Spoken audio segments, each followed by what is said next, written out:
கர்த்தராகிய சர்வபல தேவனுடைய துதிகன மகிமை அனைத்தும் தேவனுக்கே உண்டாவதாக. நம்ம தேவனை நம்ம ஜெபித்து நம்ம அந்த வார்த்தைக்குள்ளாக கடந்து செல்லலாம்.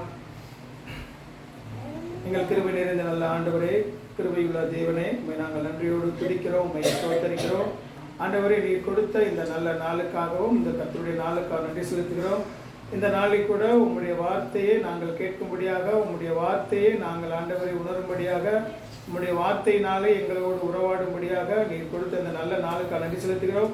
ஆண்டவரே, நாங்கள் இந்த நாளில் கூட நீர் கொடுத்த இந்த பரிசுத்தமுள்ள வேத வார்த்தைகளிலிருந்து ஆண்டவரே, யாத்திராம் 20 அதிகாரத்துக்கு சொல்லப்பட்ட அந்த முதலாம் கற்பனையை குறித்து நாங்கள் தியானிக்கும் போது கூட பரிசுத்தாகிய கடவுள் இந்த வேத அதிகாரத்திலும் இந்த வேத வசனத்தினுடைய முழு சத்தியத்தையும் நாங்கள் விளங்கிக் கொள்ளவும், புரிந்து கொண்டு எங்களுடைய ஆத்மாவிலும் சரீரத்திலும் நாங்கள் ஆண்டவரே இன்னுமாக உண்மை அறிகிற அறிவிலை பலப்படவும், நாங்கள் உண்மையாய் உண்மை நாங்கள் கீழ்ப்படிந்து உமக்கென்று உண்மையாய் ஜீவிக்கவும் தேவன் தாமே இந்த வசனத்தின் மூலமாக எங்கள் ஒவ்வொருவரோடு பேசும்படியாக ஜெபிக்கிறோம். அடியனை மறைத்து கர்த்தராகிய தேவன் பரிசுத்தாகிய கடவுள் எங்களோடு பேசும்படியாக நாங்கள் ஜெபிக்கிறோம். எங்களை போதிக்கும்படியாக நாங்கள் ஜெபிக்கிறோம். தொடர்ந்து இந்த வார்த்தையோடு எங்களோடு தொடர்ந்து பேசுங்க. கர்த்தராகிய இயேசு கிறிஸ்துவின் தூய நாமத்தினாலே இந்த ஜெப விண்ணப்பத்தை கேட்டு நாங்கள் ஏறெடுக்கிற நல்ல பிதாவே, ஆமென். நம்ம தொடர்ந்து தியானிக்கிற 10 கட்டளை நம்ம தொடர்ந்து நம்ம தியானிக்க போகிறோம். வர நாட்களையும் அதே தான். கடந்த வாரத்தில் கூட அந்த முதலாம் கற்பனையை குறித்து நம்ம ஒரு 10 கட்டளையை குறித்து ஒரு முன்னோட்டமாக பார்த்தோம். நம்ம அதோட சேர்ந்து கூட ஏற்கனவே நம்ம ஓய்வு நாளை குறித்து பார்த்துட்டதுனால ஓய்வு நாளினுடைய சத்தியத்தை குறித்து கூட ஓய்வு நாள் கற்பனை 4ஆம் கற்பனையை குறித்து கடந்த வாரத்தில் சேர்ந்து நம்ம தியானித்தோம். நீ வருகிற நாட்களில் இனி மீது உள்ள இந்த 10 கட்டளைகளில் தொடர்ந்து நம்ம மீது உள்ள கட்டளை நம்ம தியானிக்க போகிறோம்.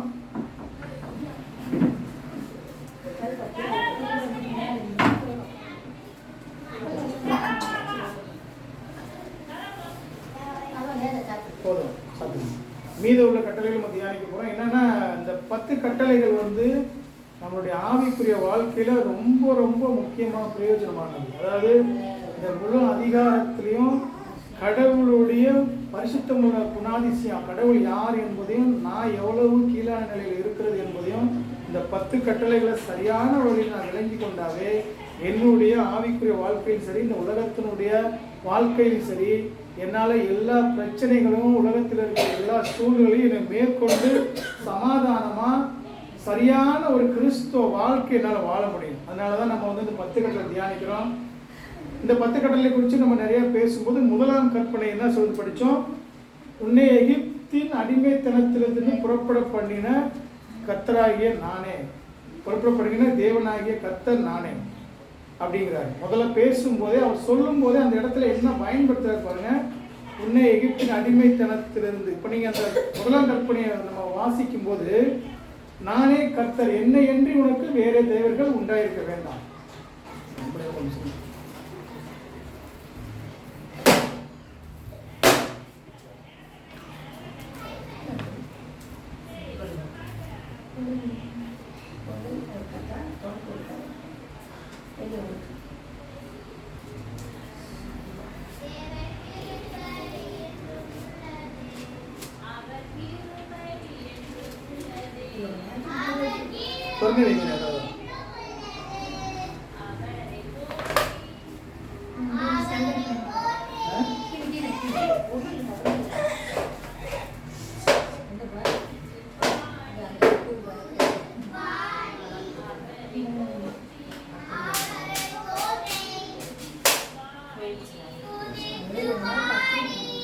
இப்போ நம்ம முதலாம் கற்பனை குறித்து நம்ம ரொம்ப ஆழமாக தியானிக்கிறோம். அங்கிட்டு போய் கத்து சொல்லக்கூடாது.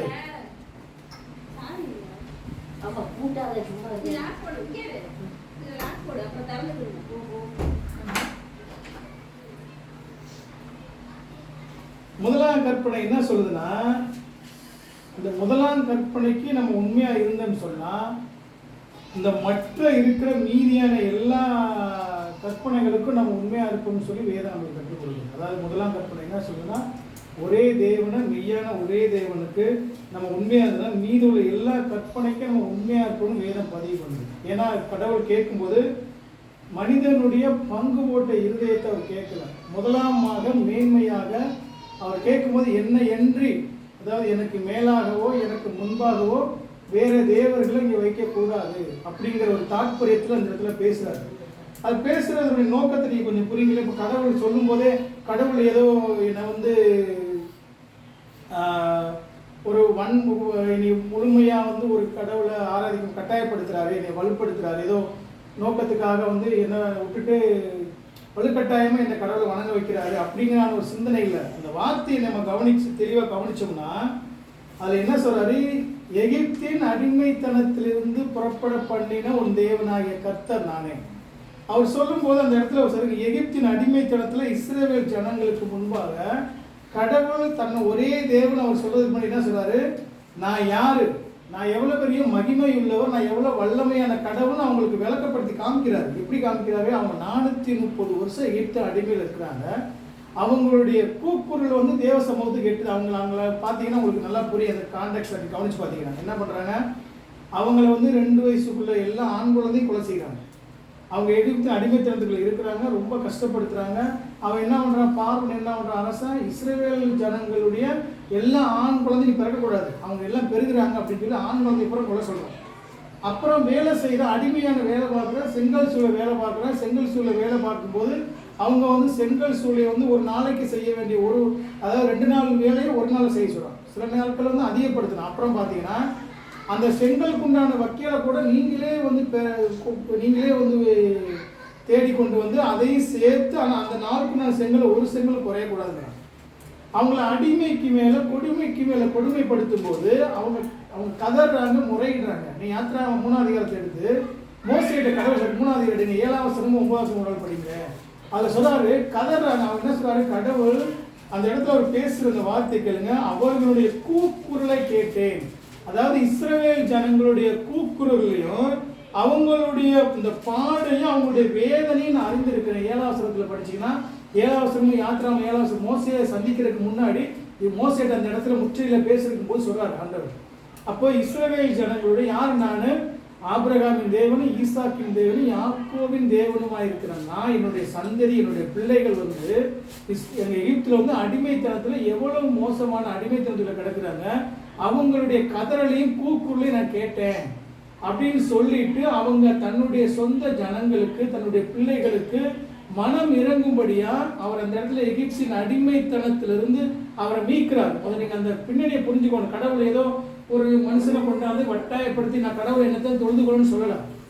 அவங்க எப்படி சூழ்நிலை இருந்தாங்க, அவங்கள கொண்டாந்து தூக்கி காப்பாற்றி அந்த எகிப்துடைய 10 வாதைகள்ல இருந்து அவங்களுக்கு மூலமா அவங்களுக்கு மூலமா தன்னை வல்லமையும் தன்னுடைய மகிமையும், கடவுள்னா யாரு, நான் எவ்வளவு மேன்மையானவன், எவ்வளவு உன்னதமானவர், அப்போ ஒரு படைத்த கடவுள் நான் அப்படிங்கிற எல்லா ஜனங்களுக்கு முன்பாக வெளிப்படையா அவங்களுக்கு காமிச்சதோட மாத்திரமல்ல, அவங்கள கூட்டிட்டு கொண்டு போய் அந்த சீனாய் மலையில வச்சுதான் அந்த கட்டளை கொடுக்குறாரு. என்ன சொல்றாரு, உன்னை எகிப்தின் அடிமைத்திலிருந்து மீட்ட நானே கர்த்தர்.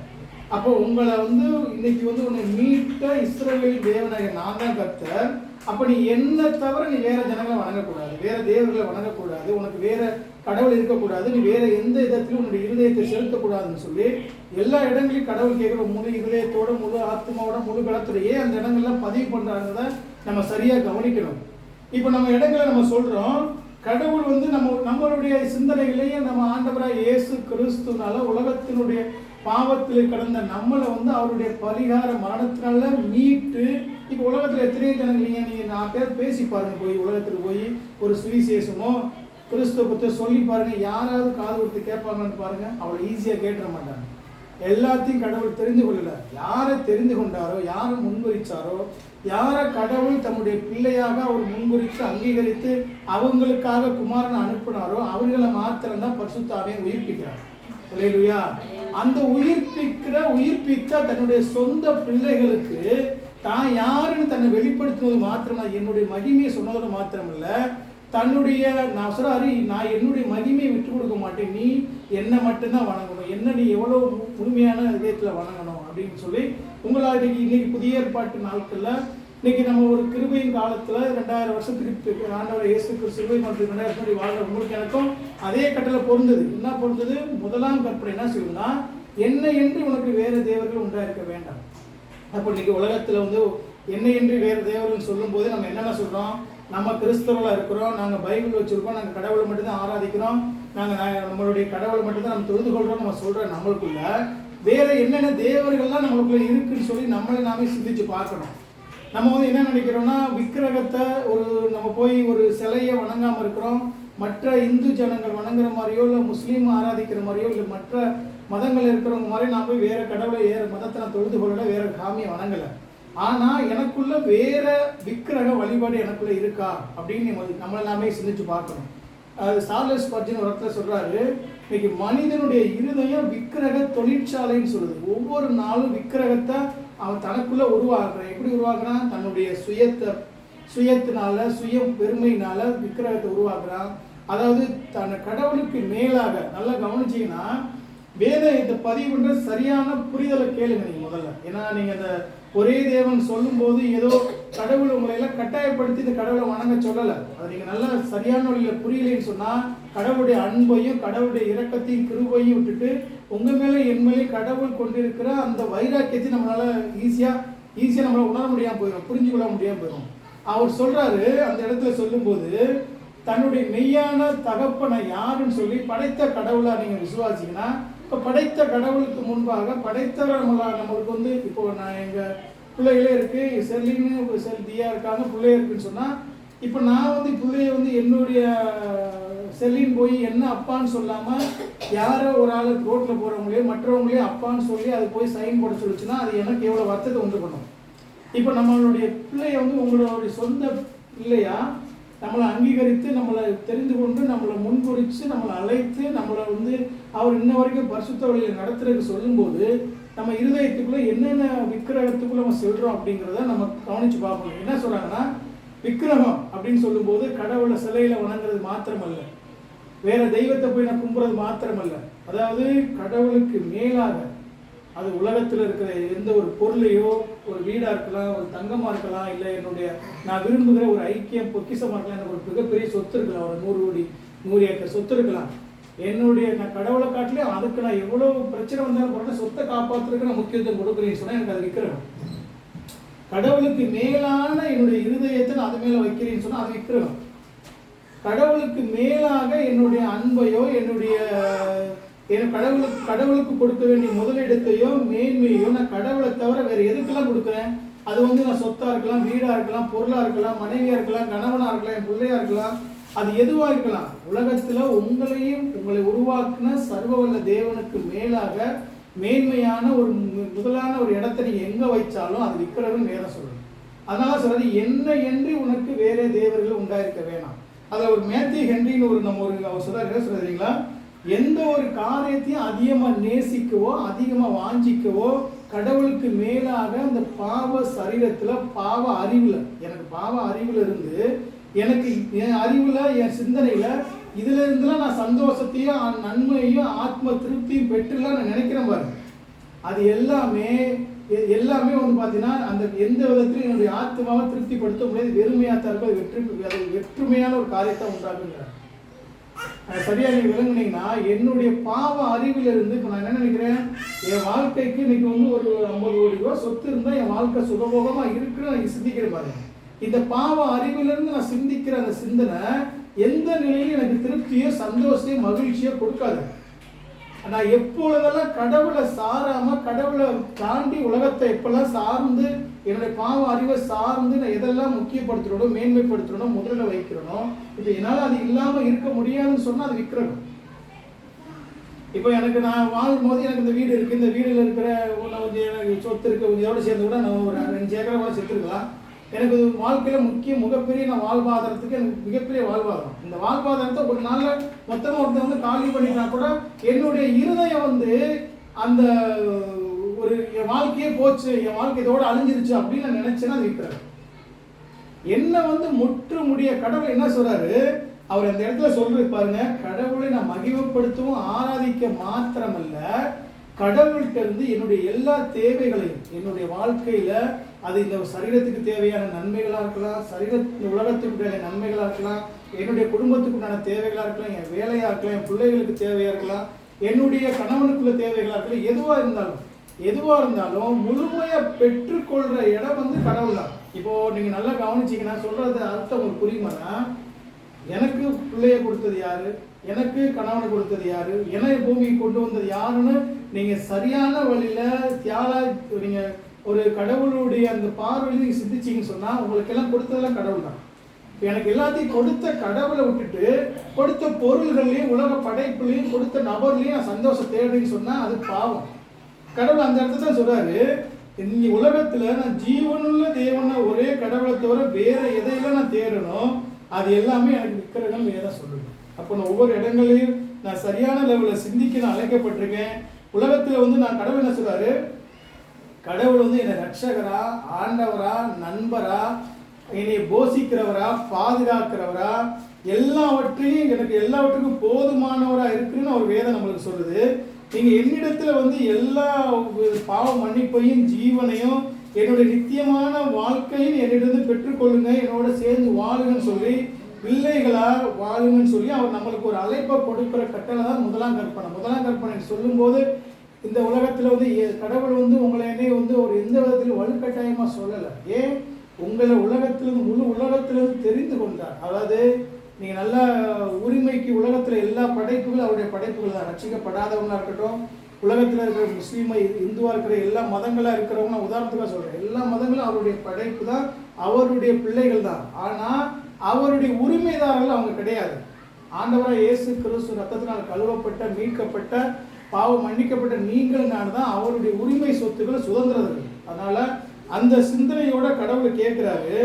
இப்போ இன்னைக்கு பாருங்க, இன்னைக்கு உலகத்தில் இருக்கிற எல்லா மதங்களும் பாருங்க, நல்லா நீங்கள் கவனிச்சுன்னா கடவுளை தேடாத ஒரு மனுஷன் கூட கிடையாது. இயல்பாகவே சரியான வழியில் புரிஞ்சிங்கன்னா எல்லா மதங்கள்லையுமே அது படித்த பாமரனாக இருக்கட்டும், படிக்காத முட்டாளாக இருக்கட்டும், உலக நாகரிகமே இல்லாத ஒரு மனிதன்லேருந்து படித்த மிகப்பெரிய மேதாவி, தத்துவ ஞானி, நோபல் பரிசு பெற்ற விஞ்ஞானி வரைக்கும் கடவுளை வந்து தேடாத ஒரு இருதயம் கிடையாது. எல்லா மனிதனும் ஒரு கடவுளை தேடி ஓடி அலைகிறான். ஏன்? அவனுடைய இயல்பான குணம், அவனுக்குள்ளாகவே கடவுளை தேடக்கூடிய ஒரு இயல்பான குணம் இருக்கு. அப்படியான சூழ்நிலை இருக்கிற மனிதனுக்கு தான் கடவுள் என்ன சொல்றாரு, இந்த இஸ்ரவேல் ஜனங்கள்கிட்ட இந்த கட்டளை கொடுக்கும்போது சொல்றாரு, அவங்க எவ்வளவு அங்க நிந்தையில் இருக்காங்க, அவங்க எவ்வளவு ஒரு மோசமான நிலையில இருந்தாங்க, அவங்களை எப்படியெல்லாம் கடவுள் அவங்கள பாதுகாத்து, அந்த அவங்க யாரும் கூப்பிடல, மோசை மூலமா எங்களை விடுவீங்கன்னு அவங்க கதறல, எங்களை காப்பாத்துங்கன்னு சொல்லி கடவுளை கூப்பிடல. ஏன் தெரியுமா அவங்க கூப்பிடல? அவங்க 430 வருஷம் அடிமைத்தனத்தில் இருக்காங்க. 430 வருஷமும் அடிமையில் இருந்தா கூட அவங்க அந்த விக்கிரக வழிபாடுக்குள்ள வாழ்றாங்க. யாரு? எகிப்துல எந்தெந்த கோயிலெல்லாம் தெய்வமா வணங்குறாங்களோ அதெல்லாம் வணங்குறாங்க. இப்போ நீங்கள் இப்போ 70 வருஷம் சுதந்திரம் பற்றியாச்சு. நம்ம இன்னும் கூட வந்து பழைய, இப்போ 70 வருஷத்துக்குள்ளேயே நம்ம பழைய அந்த இவங்களுடைய ஆங்கிலேயருடைய நம்ம புத்திய நிறைய பழக்கவழக்கத்தை கொண்டு வந்திருக்காங்க இல்லையா? இப்போ 400 வருஷம் 70 வருஷம் ஆச்சு நம்மளுக்கு. இன்னும் கூட ஆங்கிலேயர்களுடைய அவங்களுடைய அடிமைத்தனமும் அவங்களுடைய பாரம்பரியமும் நமக்குள்ள இருக்கா இல்லையா? அப்போ அதுபோல் இன்னைக்கு அவங்களுடைய கலாச்சாரம் இன்னைக்கு வரைக்கும் நம்ம பிரதிபலிக்கணும். நாகரிகமான உடையாக இருக்கட்டும், நாகரிகமான செய்யாக இருக்கட்டும், அதில் நம்ம கடைபிடிக்கணும். அப்போ இன்னைக்கு அதுபோல் அன்னைக்கு வந்து 400 வருஷம் அடிமைத்தனத்துக்குள்ளே யாரும் வழிபட்டாங்க? அவங்க நல்லா கவனிங்க. 400 வருஷமா அவங்க எதெல்லாம் கடவுள்னு வணங்கினாங்களோ, எதெல்லாம் சாமின்னு வணங்கினாங்களோ அதையும் அவங்க வணங்கினாங்க. யார்? இஸ்ரவேல் ஜனங்கள் வணங்கினாங்க. 400 வருஷம் அவங்களுக்குள்ள இருக்காங்க. அவங்க எதை சூரியனை சாமியாக கும்பிட்டாங்க, சந்திரனை கடவுளை கும்பிட்டாங்க, அங்கே பசுவை சாமியாக கும்பிட்டாங்க, காளையை சாமியாக கும்பிட்டாங்க, நைல் நதியை தான் தெரியல உங்களுக்கு. நைல் நதி இன்னைக்கு நம்ம ஊரில் கங்கை, காவேரி சாமியாக கும்பிட்றாங்கல்ல, அதுபோல் அன்றைக்கி நைல் நதியை அவங்க சாமியாக கும்பிட்டாங்க. அப்படியான சூழ்நிலையில் கடவுள் இந்த 10 வாதைகளை ஏன் அனுமதிச்சா தெரியுமா? 10 வாதைகளை அனுமதிச்ச நோக்கம், யாரெல்லாம் எதெல்லாம் நீ தெய்வம்னு நீ கும்பிட்டியோ அது மேலெல்லாம் நீதி செலுத்துறாரு. எதிராக நீ கடவுள், எது கடவுள்? நீ உலகத்தில் உருவாக்கின படைப்புகள் எப்படி கடவுள் ஆகுன்னு சொல்லி நைல் நதியை, தண்ணியில் அடிக்கிற நைல் நதி ஃபுல்லாக வந்து நாறு ஃபுல்லாக ரத்தமாகி இருக்கிற எல்லா மீன்களும் எல்லா விதமான உயிரினங்களும் அதை சாகுது. கடவுள் அந்த இடத்துல நீதி தீர்ப்பை செலுத்துறாரு. தவளைகள் மூலமா, பேனு மூலமா, வண்டுகள் மூலமா, அங்கே இருக்கிற காளைகள் எல்லாம் அவங்க வந்து அங்கங்கே சிலையா வச்சு கும்பிட்டாங்க. அவங்க அந்த தலைச்சானுடைய எல்லா விதமான தலைச்சானையும் சாகடிச்சார். அன்னைக்கு இருக்கிற எல்லா இடங்களையும் அந்த இன்னொன்று பார்த்தீங்கன்னா முதல் மனிதன், அரசல்ல அந்த வீட்டில் குடும்பத்தில் முதல் மனிதனை அவங்க தெய்வமாக கும்பிட்டாங்க. அரசன் முதல் அரசன் பார்த்தோன்னா அவன் தான் அவங்க சிலையை வச்சு அந்த ஒரு அரசனுக்கு முதல் பிள்ளை தலைச்சான் பிள்ளையை தான் அவங்க கடவுளாக கும்பிட்டாங்க. அந்த தலைச்சான் பிள்ளை கடவுளை வணங்கினால தான் கடைசியில் தலைச்சான் பிள்ளையை வந்து எல்லாத்தையும் சங்கரித்தார் கடவுள். நீங்கள் 10 வாதையும் அந்த வேதத்தில் என்ன சொல்லி கொடுங்க, ஒரு 9 அதிகாரம், அந்த 10 வாதை நம்மளை பொறுத்தவரைக்கும் 10 வாதைன்னு சொல்கிறோம். ஆனால் அந்த 10 வாதை நீதி சொல்கிறார். என்ன சொல்கிறார்? யாத்திரா 12 படிங்க. யாத்திரா 12 படிங்க.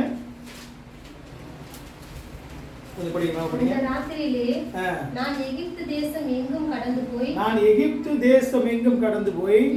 தேசத்தில் உள்ள மனிதர் முதல் எகிப்து தேசத்தின் மனிதர் முதல் மிருக ஜீவன்கள் மட்டும் முதற் பேராயிருக்கிற யாவையும் அதம் பண்ணி எகிப்து தேவர்கள் மேல் நீதியை செலுத்தி. பாருங்க, அந்த இடத்துல சொல்ற வார்த்தை எகிப்து தேவர்கள் மேல் நீதியை செலுத்துவேன். யார் எகிப்து தேவர்கள்? எகிப்துல யாரெல்லாம் கடவுள் அங்க வணங்கினாங்களோ, எதையெல்லாம் தெய்வம் வணங்கினாங்களோ அதையெல்லாம் ஒண்ணும் இல்லாமல் நிர்மூலமாக்குனார். யார் தெய்வம்?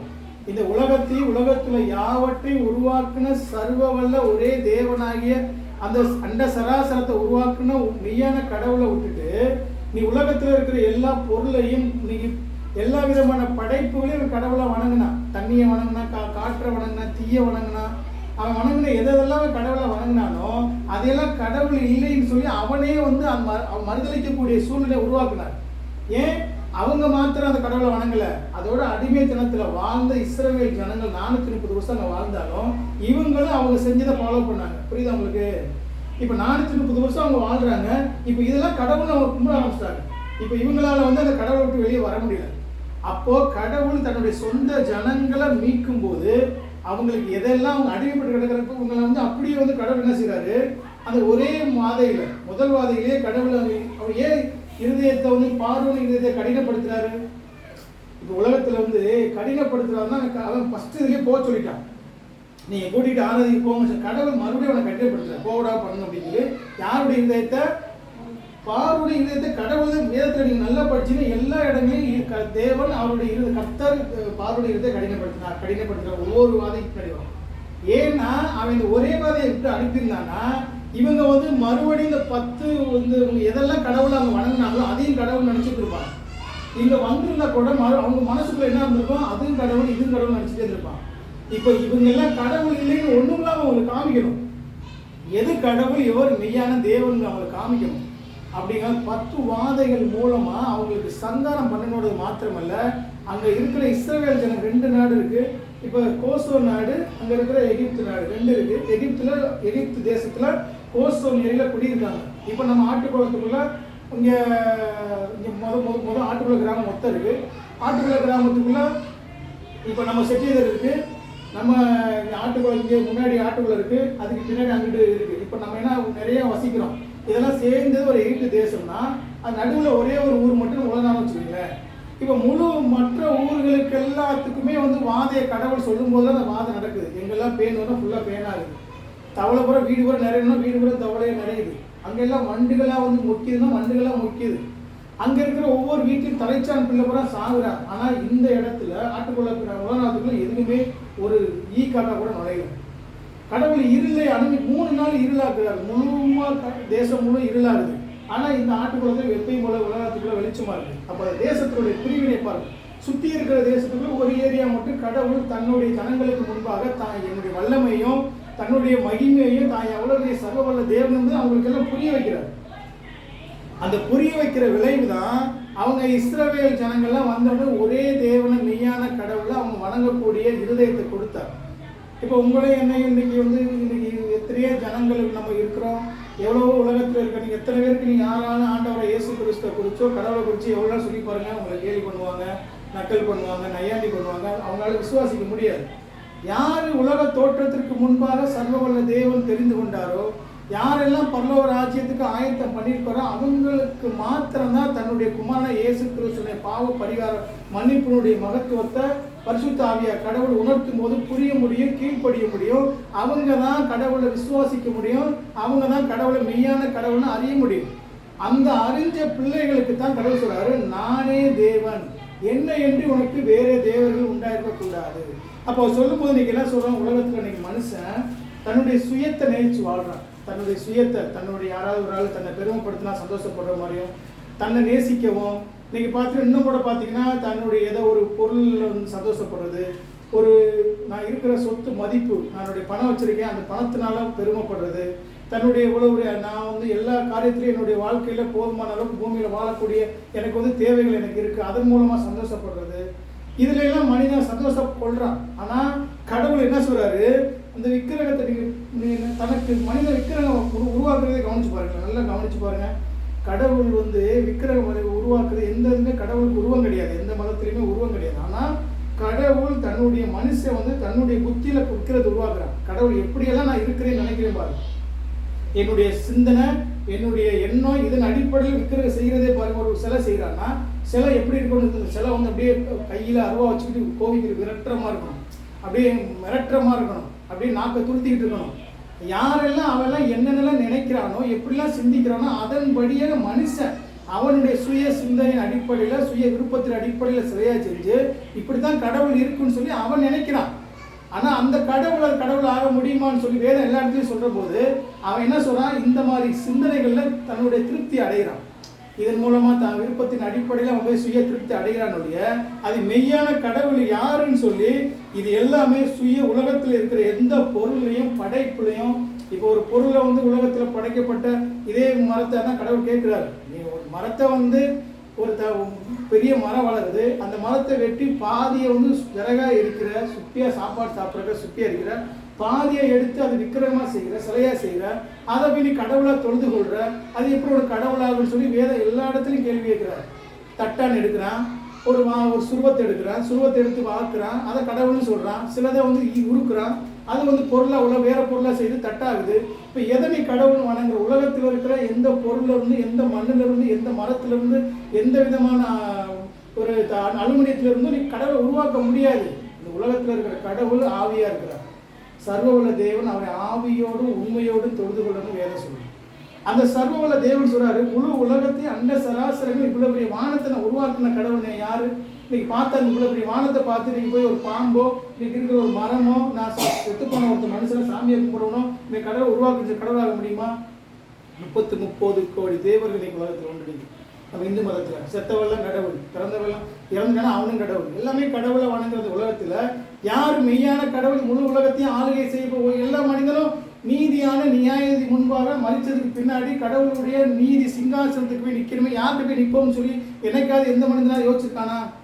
யோசிச்சு பாருங்க, சிந்திச்சிருக்கானா? இப்போ கடவுள் சொல்றாரு, ஏன் இந்த இடத்துல அவர் பேசுறாரு, எகிப்திலிருந்து எண்ணெய், அதாவது எகிப்திலிருந்து மீட்ட தெய்வம் என்ன சொல்றாரு, எகிப்திலிருந்து மீட்டதுக்கு ஒரு எச்சரிக்கை கொடுக்குறாரு. விக்கிர வழிபாடுல சொந்த ஜனங்களை பல தலைமுறைகளாக அவர் பின்பற்றினவங்க.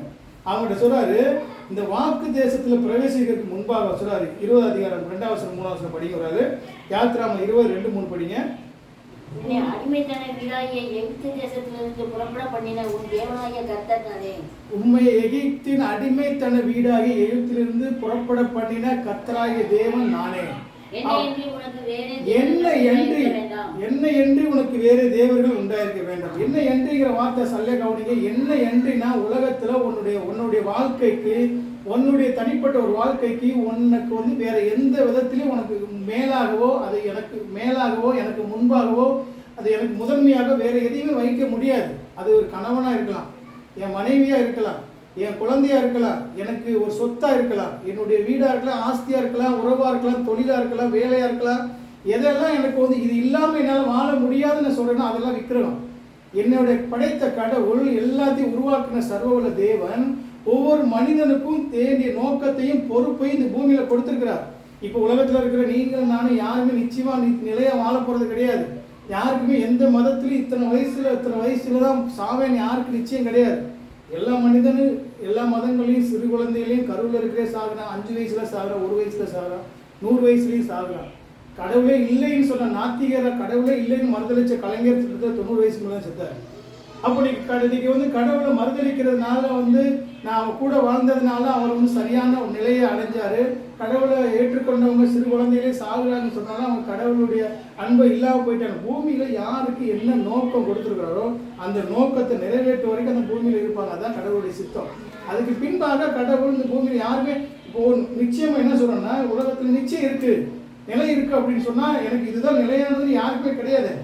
நிலையில்லாத இந்த வாழ்க்கையில என்னைக்கா இருந்தாலும் ஆனா ஒன்னே ஒண்ணு வேணும் சொல்லுது, நீ நிலையில்லாத ஆத்மாவை, அழிவில்லாத ஒரு ஆத்மாவை பெற்றிருக்க. அது நித்தியமா இருக்கும். எப்படி இருக்கும்? அது என்னுடைய பாவ பரிகாரத்தினால, குமாரனான இயேசு கிறிஸ்து ரத்தத்தினால உன்னுடைய பாவம் இந்த பூமியில மன்னிக்கப்பட்டா நீ வாழ்க்கையில நித்தியமா கோடி வருஷம் என்னோட வாழ்க்கையின் நித்தியத்தை வேற மனுஷன் கொடுக்கலையே. நீ 5 வயசுல சாகலாம், 3 வயசுல சாகலாம். பெரிய அவங்களுடைய மரணம் இங்க முக்கியமே கிடையாது. பூமிக்குரிய வாழ்க்கை இங்கே முக்கியப்படுத்தலை. ஆனால் பூமிக்குரிய ஆசீர்வாதங்களாக இருக்கட்டும், என்னுடைய ஆத்மாவுடைய ஆவிக்குரிய நன்மைகளாக இருக்கட்டும், எதுவாக இருந்தாலும் முதன்மையை பெற்றுக்கொள்கிற இடம் கிறிஸ்து தான். அவர் அதனால சொல்றாரு, என்ன அர்த்தம் சொல்றாரு? நீங்க என்னுடைய நித்தியமான திட்டத்தில் என்னை நேசித்து என்னை உண்மைத்தன்மை அறிஞ்சு என்னுடைய மன்னிப்பையும் என்னுடைய ஜீவனையும் நீங்க பெற்றுக்கொள்ள நீங்க என்னை நீ புரிஞ்சாதான், உன்னுடைய தகப்பன் யாருன்னு தெரிஞ்சாதான், உன்னுடைய அப்பா யார் நீ புரிஞ்சாதான் என்ன உன்னால் விசுவாசிக்க முடியும், நேசிக்க முடியுங்கிற ஒரு அன்பு கட்டளை கொடுக்குறாரு. நல்லா நீங்கள் கவனித்து பார்த்தீங்கன்னு சொன்னால், கடவுள் எந்த இடத்துலையும் உங்களை வலுக்கட்டாயமாக தேவனை நீங்கள் தேட உங்களை அழைக்கலை. உங்களது முழு உலகத்திலையும் சொந்த பிள்ளைகளா, குமாரரா, குமாரத்தியா தெரிந்து கொண்டிருக்கிறார். அதனுடைய முக்கியமான அடிப்படையில் தான் அவங்க இஸ்ரவேல் ஜனங்கள் எப்பெல்லாம் கடவுளை விட்டு விலகி சென்றாங்களோ, எப்பெல்லாம் கடவுளை மறுதளிச்சாங்களோ, எப்பெல்லாம் விக்கிரக வழிபாட்டுக்கு சென்றாங்களோ, அப்பெல்லாம் அவங்க அடிமைத்தனத்தில் சென்றாங்கிறது நீங்கள் வேதத்தை நல்லா கவனித்து படிக்கணும். அதை நீங்கள் நல்லா குறிப்பாக எடுத்து படித்து பாருங்கள். ஆண்டவராக இயேசு கிறிஸ்துடைய அந்த தூதர்களை ஆண்டவர் சொல்றாரு, கர்த்தர் இஸ்ரவேல் ஜனங்கள் கானான் தேசத்தில் முத அடியெடுத்து வைக்கிறாங்க. ஆனான் தேசத்தில் அடியெடுத்து வைக்கும் போது கடவுள் இந்த வாக்கு தத்தங்களை கொடுத்து அவங்களை அனுப்புறாருங்க. அப்போ அதுக்கு பின்னாடி அவங்க என்ன செய்கிறாங்க? யோசுவா மரிக்கிறாரு. யோசுவா மரிச்ச கொஞ்ச நாளிலேயே அவங்க மறுபடியும் விக்கிர வழிபாடுகளை போறாங்க. ஏன்? அவங்களுக்கு உண்டான இருதயம் இன்னும் கூட பார்த்தீங்கன்னா, நீங்கள் பழைய அந்த இதில் மோசையோட பாருங்க. மோசே 10 கட்டளை வாங்குறதுக்கு எங்கே போறாரு? சீனாய் மலைக்கு போறாரு. கர்த்தருக்கு பருவத்துக்கு போறாரு. ஏறி போகும்போது இவங்க என்ன பண்றாங்க? 40 நாள் ஆச்சு வரல. 40 நாள் என்ன சொல்றாங்க? ஐயோ, நீ அங்கிருந்து எகிப்திலிருந்து நம்மளை வழிநடத்தின அந்த தேவன் யாரு? இந்த கண்டுக்குட்டி தான். எங்க அங்க வணங்கின கண்டுக்குட்டியும் அந்த பசு தான் கடவுள்ன்றான். அப்ப மனிதனுடைய இருதயம் தன்னுடைய சுய விருப்பத்தையும் சுய ஆசைகளையும் தன்னுடைய சுய சிந்தனைகளையும் சார்ந்து வாழ்கிற பாவ சிந்தனைக்குள்ளான மனிதனால கடவுளுடைய இந்த பூரண அன்பையும் அவருடைய கிருபையும் புரிந்து கொள்ள முடியாது. அதனாலதான் அந்த இடத்துல சொல்றாரு, இந்த ஜனங்கள் எவ்வளவு இருதயத்தை தனக்கு மேலாக தனக்கு முன்பாக எவ்வளவு என்னை முறுமுறுக்கிறாங்க, எனக்கு முன்பாக எவ்வளவு என்னை அவங்க பெருமைப்படுத்துறாங்கன்னு சொல்லி கடவுள் எல்லா இடங்களும் அவரை கடிஞ்சு கொண்டு கூட இறக்கம் பாராட்டிட்டே வந்தார். அப்போ நீங்கள் புரிந்து கொள்ள வேண்டிய என்ன காரியம்னா, அவர் எந்த இடங்களையும் அவங்க எப்படி தொழுது கொண்டாங்களா? இன்னைக்கு உலகத்தில் ஒரு நல்ல எக்ஸாம்பிள் நீங்கள் கவனித்து பார்த்தீங்கன்னா, இன்னைக்கு கிறிஸ்தவராக கடவுளை நேசிக்கிறவங்களா, கடவுளுடைய பிள்ளையா தெரிந்து கொண்ட உங்களுக்கு எனக்கும், நம்ம கடவுளை சேவிப்போம், சர்ச்சுக்கு போகிறோம், கடவுளை ஆராதிக்குன்னு சொல்கிற எங்களுக்கு உனக்கும் நம்ம கடவுளை மட்டும் முக்கியப்படுத்துறதில்ல, இதோட சேர்த்து நம்ம சில எதையே முக்கியப்படுத்துகிறோம். அன்னைக்கு இஸ்ரவேல் ஜனங்கள் எதை முக்கியப்படுத்துகிறோன்னு முதல் படிங்க. ஒரு ஆள் இதுங்க 2 ராஜாக்களுங்க 2 ராஜாக்கள் 17:41 படிங்க. எனக்கு இன்னைக்கு திருச்சபையிலே இன்னைக்கு கிறிஸ்தவராக இருக்கிற உங்களுக்கு எனக்கும் நம்ம எதெல்லாம் முக்கியப்படுத்தி வாழ்றங்களை கவனிங்க. படிங்க 2 ராஜாக்கள் 17:41 படிங்க. 2 ராஜாக்கள் 17:41 எடுக்கிறவங்களுக்கு ரொம்ப முக்கியமான வசனங்கள் இதெல்லாம் நான் படிக்கிறேன். 17:41 என்ன சொல்லுதுன்னா, அப்படி அந்த ஜாதிகள் கர்த்தருக்கு பயந்தும், நல்ல கவனிங்க, 2 ராஜாக்கள் 17:41 சொல்லுது, அந்த ஜாதிகள் கர்த்தருக்கு பயந்தும் தங்கள் விக்கிரகங்களை சேவித்தும் வந்தார்கள். எப்படியா? கர்த்தருக்கு பயந்தாங்க, ஆனால் விக்கிரகத்தையும் சேவித்து வந்தார்கள். அவங்க பிள்ளைகள், அதுக்கு பின்னாடி பார்த்தீங்கன்னா, அவர்கள் பிள்ளைகளும் அவர்கள் பிள்ளைகளின் பிள்ளைகளும் தங்கள் பிதாக்கள் செய்தபடி இந்நாள் வரைக்கும் செய்து வருகிறார்கள். எப்படி செய்கிறாங்க? நல்லா கவனிச்சு படிக்கிறத. அந்த ஜாதிகள் கர்த்தருக்கு பயந்தாங்க, ஆனால் அதே நேரத்தில் விக்கிரகத்தையும் சேவித்து வந்தாங்க. ரெண்டுமே பண்ணுறாங்க. இன்னைக்கு உலகத்தில் இருக்கிற சூழ்நிலையை பாருங்க. கடவுளை வணங்குறாங்க, கடவுளை நான் கும்பிடுன்னு சொல்கிற அதே ஜனங்கள் இப்போ கிறிஸ்தவராக இருக்கிற நீங்களும் நானும், கடவுளை வணங்குறேன்னு சொல்கிற நீங்களும் நானும் கடவுளை மட்டும் முழுமையாக நம்ம சார்ந்து வாரதில்லை. திருச்சபைக்குள்ளே நம்ம தங்கள் உள்ளத்தில் கடவுள் வேணும், உலகத்தினுடைய ஆசையும் வேணும், உலகத்தினுடைய இன்பமும் வேணும், உலகத்தினுடைய எல்லா விதமான நன்மைகளும் வேணும். அப்போ உலகத்தினுடைய இந்த பாவ சந்தோஷமும் பாவ இன்பமும் பாவ ஆசையும் வேணும், கடவுள் வேணும். அப்போ என்னால் எந்த வழியில் நம்ம சமாதானமான நிலைக்கு வாழ முடியும்? நீங்கள் மேலானாக எது கருதுறீங்களோ, உங்கள் வாழ்க்கையில் எது நீங்கள் மேலானது நினைக்கிறீங்களோ, எங்கள் வாழ்க்கையில் எது முக்கியமாக கருதுறீங்களோ, உங்கள் வாழ்க்கையில் எதை விட முடியாதுன்னு சொல்கிறீங்களோ, உங்களுக்கு இது இல்லாமல் இருதயத்தில் எனக்கு கொஞ்சம் கூட இல்லாமல் வாழ முடியாதுன்னு சொல்கிறீங்களோ, அதான் விற்கிறோம். அதனால சொல்றாரு இருதயம் முழுவதுமா விக்கிர தொழிற்சாலையே நிறைஞ்சிருக்குன்னு சொல்றாரு. வேதம் சொல்லுது எல்லா இடங்கள்லையும். அதே ஏசாயா 2:8 எடுங்க. ஏசாயா 2:8 சொல்லு. 8-9 படிச்சீங்கன்னா, நீ உலகத்தில் இருக்கிற சிறியவனும் தாழ்ந்தவனும் படிப்பறிவு இல்லாதவனும் முட்டாளா இருக்கிற இன்னைக்கு நாகரிகமற்றவனும் குடிக்கிறான், படித்தவன் மேதாவின்னு சொல்லப்படுகிற பெரிய தத்துவ ஞானியும் அவன் பண்ணிக்கிறான். ஏன் பண்ணிக்கிறான்? இன்னைக்கு இதே பிரச்சனை எப்படி இருக்கு? எத்தனையோ இன்னைக்கு படிங்க, ஒரு நாள் படிங்க. அந்த 2வது தேசம் விக்கிரங்களாலும் 8-9 படிங்க. 8-9 நிறைந்திருக்கிறது. தங்கள் கைகளின் கிரியையும் தங்கள் விரல்கள் உண்டு பண்ணினதையும் பணிந்து கொள்கிறார்கள். சிறியவனும் குனிகிறான், பெரியவனும் பணிகிறான். ஆகையால் அவர்களுக்கு மணியாதிருப்பீர். கடவுள் நல்ல இடங்களை பாருங்க. எல்லா மனிதனுடைய நிலையும் சரியான நிலையில் நீங்க புரிஞ்சீங்கன்னா இதுதான். உலகத்துல நிறைய நல்ல டாக்டரா இருக்கிறவன், பெரிய இன்ஜினியரா இருக்கிறவன், மிகப்பெரிய நோபல் பரிசு தத்துவ ஞானியா இருக்காலும் அவனுடைய கடவுளுடைய முன்குறிக்கப்படாம ஆண்டவருடைய அன்பு அவருடைய தெரிந்து கொள்ள இல்லைன்னு சொன்னா அவனால விக்கிரகத்தை வணங்காம இருக்க முடியாது. விக்கிரகத்தை வணங்க செய்வான். உலகத்தினுடைய நிலை இதான். அதனாலதான் கடவுள் சொல்றாரு, இன்னைக்கு உலகத்துல விக்கிரகம் முன்பாக இன்னைக்கு நல்லா சிந்திக்கிற மனுஷன் கூட யோசிக்காம விக்கிரகத்துக்கு மேல ஏன் வணங்கி சீரழிக்கிறான்? இன்னைக்கு உலகத்துல நம்ம எல்லா இன்பங்களையும் கடவுள்கிட்ட தேடாம நம்மளுடைய சிந்தனையில பாவ ஆசையில பாவ சரீரத்துல பாவ எண்ணத்தின் அடிப்படையில தேடுறோம். அதனாலதான் எந்த ஒரு நன்மையும் தாய் தகப்பனா இருக்கட்டும், ஒரு பிள்ளையா இருக்கட்டும், கணவனா இருக்கட்டும், மனைவியா இருக்கட்டும், உலகத்தினோட சந்தோஷத்தை திருப்பி சொல்றாரு. நமக்கு ஒவ்வொருவரைக்கும் கொடுத்தது அவர் தான். இப்போ நீங்க இந்த நான் பூமியில பிறந்திருக்கேன், எத்தனை நாள் வாழணும், எனக்கு இன்னைக்கு நைட்டோட என் வாழ்க்கை முடியுமா, இல்லை என்ன 10 வருஷம் கொடுக்குறாரா, இல்லை எனக்கு இன்னும் எத்தனை வருஷம் கொடுத்துருக்கிறாரோ, கடவுளுடைய கரத்துல ஒவ்வொரு நாளும் ஜீவ சுவாசம் அவர் கரத்துல இருக்கு. அவர் கொடுக்கப்பட்ட நாளில் சந்தோஷம் வாழணும். ஆனா இது கொடுக்கப்பட்ட எனக்கு இந்த பூமியில வாழும்படியா எனக்கு மனைவியை கொடுத்துருக்கிறாரு, குழந்தைய கொடுத்துருக்கிறாரு, உறவுகளை கொடுத்துருக்கிறாரு, இன்னும் நிறைய எனக்கு நண்பர்களை கொடுத்துருக்காரு, எனக்கு அனுபவிக்கக்கூடிய வீடை கொடுத்துருக்கிறாரு, எனக்கு ஒரு நல்ல வேலையை கொடுத்துருக்கிறாரு, நல்ல ஒரு சந்தோஷமா சந்திக்கக்கூடிய நிறைய வாய்ப்புகளை கொடுத்துருக்கிறாரு. ஆனா இது இல்லாம என்னால வாழ முடியாதுன்னு எந்த இடத்துல நான் சொல்றேனோ அந்த இடத்துல நான் விக்கிரகம் பண்ணிக்கிறீங்க. இதெல்லாம் எனக்கு வேணான்னு சொல்லலை, உனக்கு கொடுக்க மாட்டேன்னு சொல்லலை, உனக்கு இல்லை இதோட நீ விட்டுருன்னு சொல்லலை. ஆனா என்ன என்று உனக்கு வேற தேவர்கள்னா எனக்கு முதன்மையா எனக்கு மேலாக என்னை விட எதை நீ முக்கியமா கருதாத. உன் வாழ்க்கையில எனக்கு மேல எதையும் வைக்காத. உனக்கு கொடுத்ததே அவர்தான். நல்ல மனைவியை கொடுத்துருக்கதா இருக்கட்டும், நல்ல கணவனை கொடுத்தது அவர் தான். எனக்கு மேலாக என்ன என்று உன் பூமியில நீங்க இதெல்லாமே வாழ முடியாதுன்னு சொன்னாவே அப்ப நீ கடவுளை சார்ந்து வாழல. நீ அந்த யார நபரையோ பொருளையோ அந்த சொத்தையோ பணத்தையோ ஐஸ்வர்யத்தையோ நீ விரும்புற எதையோ சார்ந்துதான் வாழ்ற. நீ கடவுளை சார்ந்து வாழல. ஏன் இன்னைக்கு உலகத்துல எதுவுமே நிலை, இந்த உலகத்துல இருக்கிற எதுவுமே நிலை இல்லாது. உங்களுக்கு நல்லா தெரியும். அவ்வளவு பெரிய ஐஸ்வர்யமான இருந்தா நீங்க குஜராத்ல எல்லாம் பூகம்பானவங்க அடுத்த நாள் காலையில மிகப்பெரிய மில்லியனியர் கோடீஸ்வரர் டைமண்ட்ல பிசினஸ்ல கொடி கட்டி வாழ்ந்தவன் அடுத்த நாள் காலையில ஒருவேளை சாப்பாட்டுக்கு கையேந்தி தட்ட வச்சுக்கிட்டு அந்த பூகம்பத்தினால எல்லா சொத்தையும் இழந்ததோடு மாத்திரம் ஒண்ணும் இல்லாம போயிட்டான். எல்லா மனிதனுடைய நிலையை தான். இப்போ இன்னைக்கு நான் இந்த பூமியில வாழ்றேன், இன்னைக்கு நாளைக்கு இல்லாம போயிட்டீங்கன்னு சொன்னா எனக்கு அதுக்காக என் பிள்ளைகளையும் குழந்தையும் அவங்களுக்கு நடத்தாம இருக்க மாட்டாரு. அவங்கள பூமியில படைச்சது அவர் தானே. அவரை தெரிஞ்சுக்கிட்டா அவங்களுக்கு உண்டான தேவைகளை அவர் சந்திப்பார். இப்போ என்ன கொண்டுதான் சந்திக்கணுங்கிற நோக்கமே கிடையாது. அப்போ நான் என்ன வச்சுதான் அவங்க வாழவும் கிடையாது. கடவுள் அவர் படைச்சிருக்கிறாருன்னா அவர் தான் பூமியில உருவாக்கி இருக்காருன்னா சர்வ எல்லாத்தையும் போஷிக்கிற சர்வ உள்ள தேவன் காக்கையும் குஞ்சையும் பாருங்கிறார். நீ பாரு, இங்கே பார்க்கல ஒரு அன்னன்னைக்கு எந்த ஒரு புறாவாவது எந்த ஒரு குஞ்சாவது எந்த ஒரு விலங்காவது அன்னன்னைக்கு உணவை சேர்த்து வச்சு அடுத்த நாள் வாழுதா? இன்னைக்கு காலையில எழுந்து அன்னைக்கு உணவை சாப்பிட்டு திருப்தியா வாழுது. அதுக்கு உண்டான ஆகாரத்தை கடவுள் போஷிக்கிறார். அவங்க தேவைகளை தொடர்ந்து சந்திக்கிறார். இன்னைக்கு யானைக்கு கூட்டியாந்து நம்ம காட்டு இருக்க யானையெல்லாம் கூட்டியாந்து இன்னைக்கு எத்தனை பேர் மனுஷனால உணவு போட முடியுமா? திமிங்கலத்துக்கு எத்தனை பேர் மனுஷன் போட முடியும்? அதுக்கு பத்தி ஒரு நாளைக்கு 3 டன் உணவுக்கு மேலே சாப்பிடலாம்.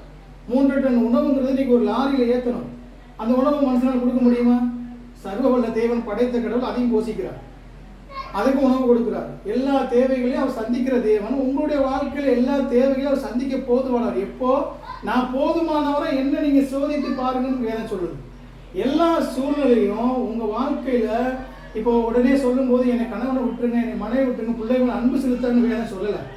எல்லாரையும் நேசிக்கணும், எல்லாரையும் அன்பு செலுத்தணும். கணவன் மனைவி கீழ்ப்படியணும், மனைவி மேல கணவன் அன்பு செலுத்தணும், 2 பேரும் பிள்ளைகளை தேவ கிருபையில பிள்ளைகளை வளர்க்கணும், பொறுப்புள்ளவங்களை சமுதாயத்துல நல்ல ஒரு நிலைக்கு கொண்டு வரணும். இதெல்லாம் நம்மளுக்கு கொடுக்கப்பட்ட கடமைகள்.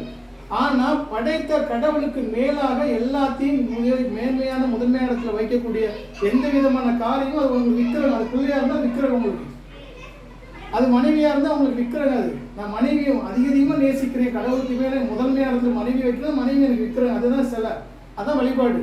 என் கணவனா இருந்தா எனக்கு அதான் கணவனே இல்லாம என்னால பூமியில வாழ முடியும், அதான் விக்கிரகம்.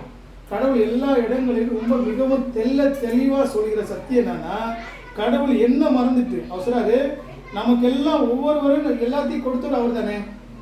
இந்த வாழ்க்கையில சுகத்தை, ஆசீர்வாதத்தை, நன்மையை, உறவுகளை, சொத்தை, வேலையை எல்லாத்தையும் கொடுத்தவர் அவர் தான்.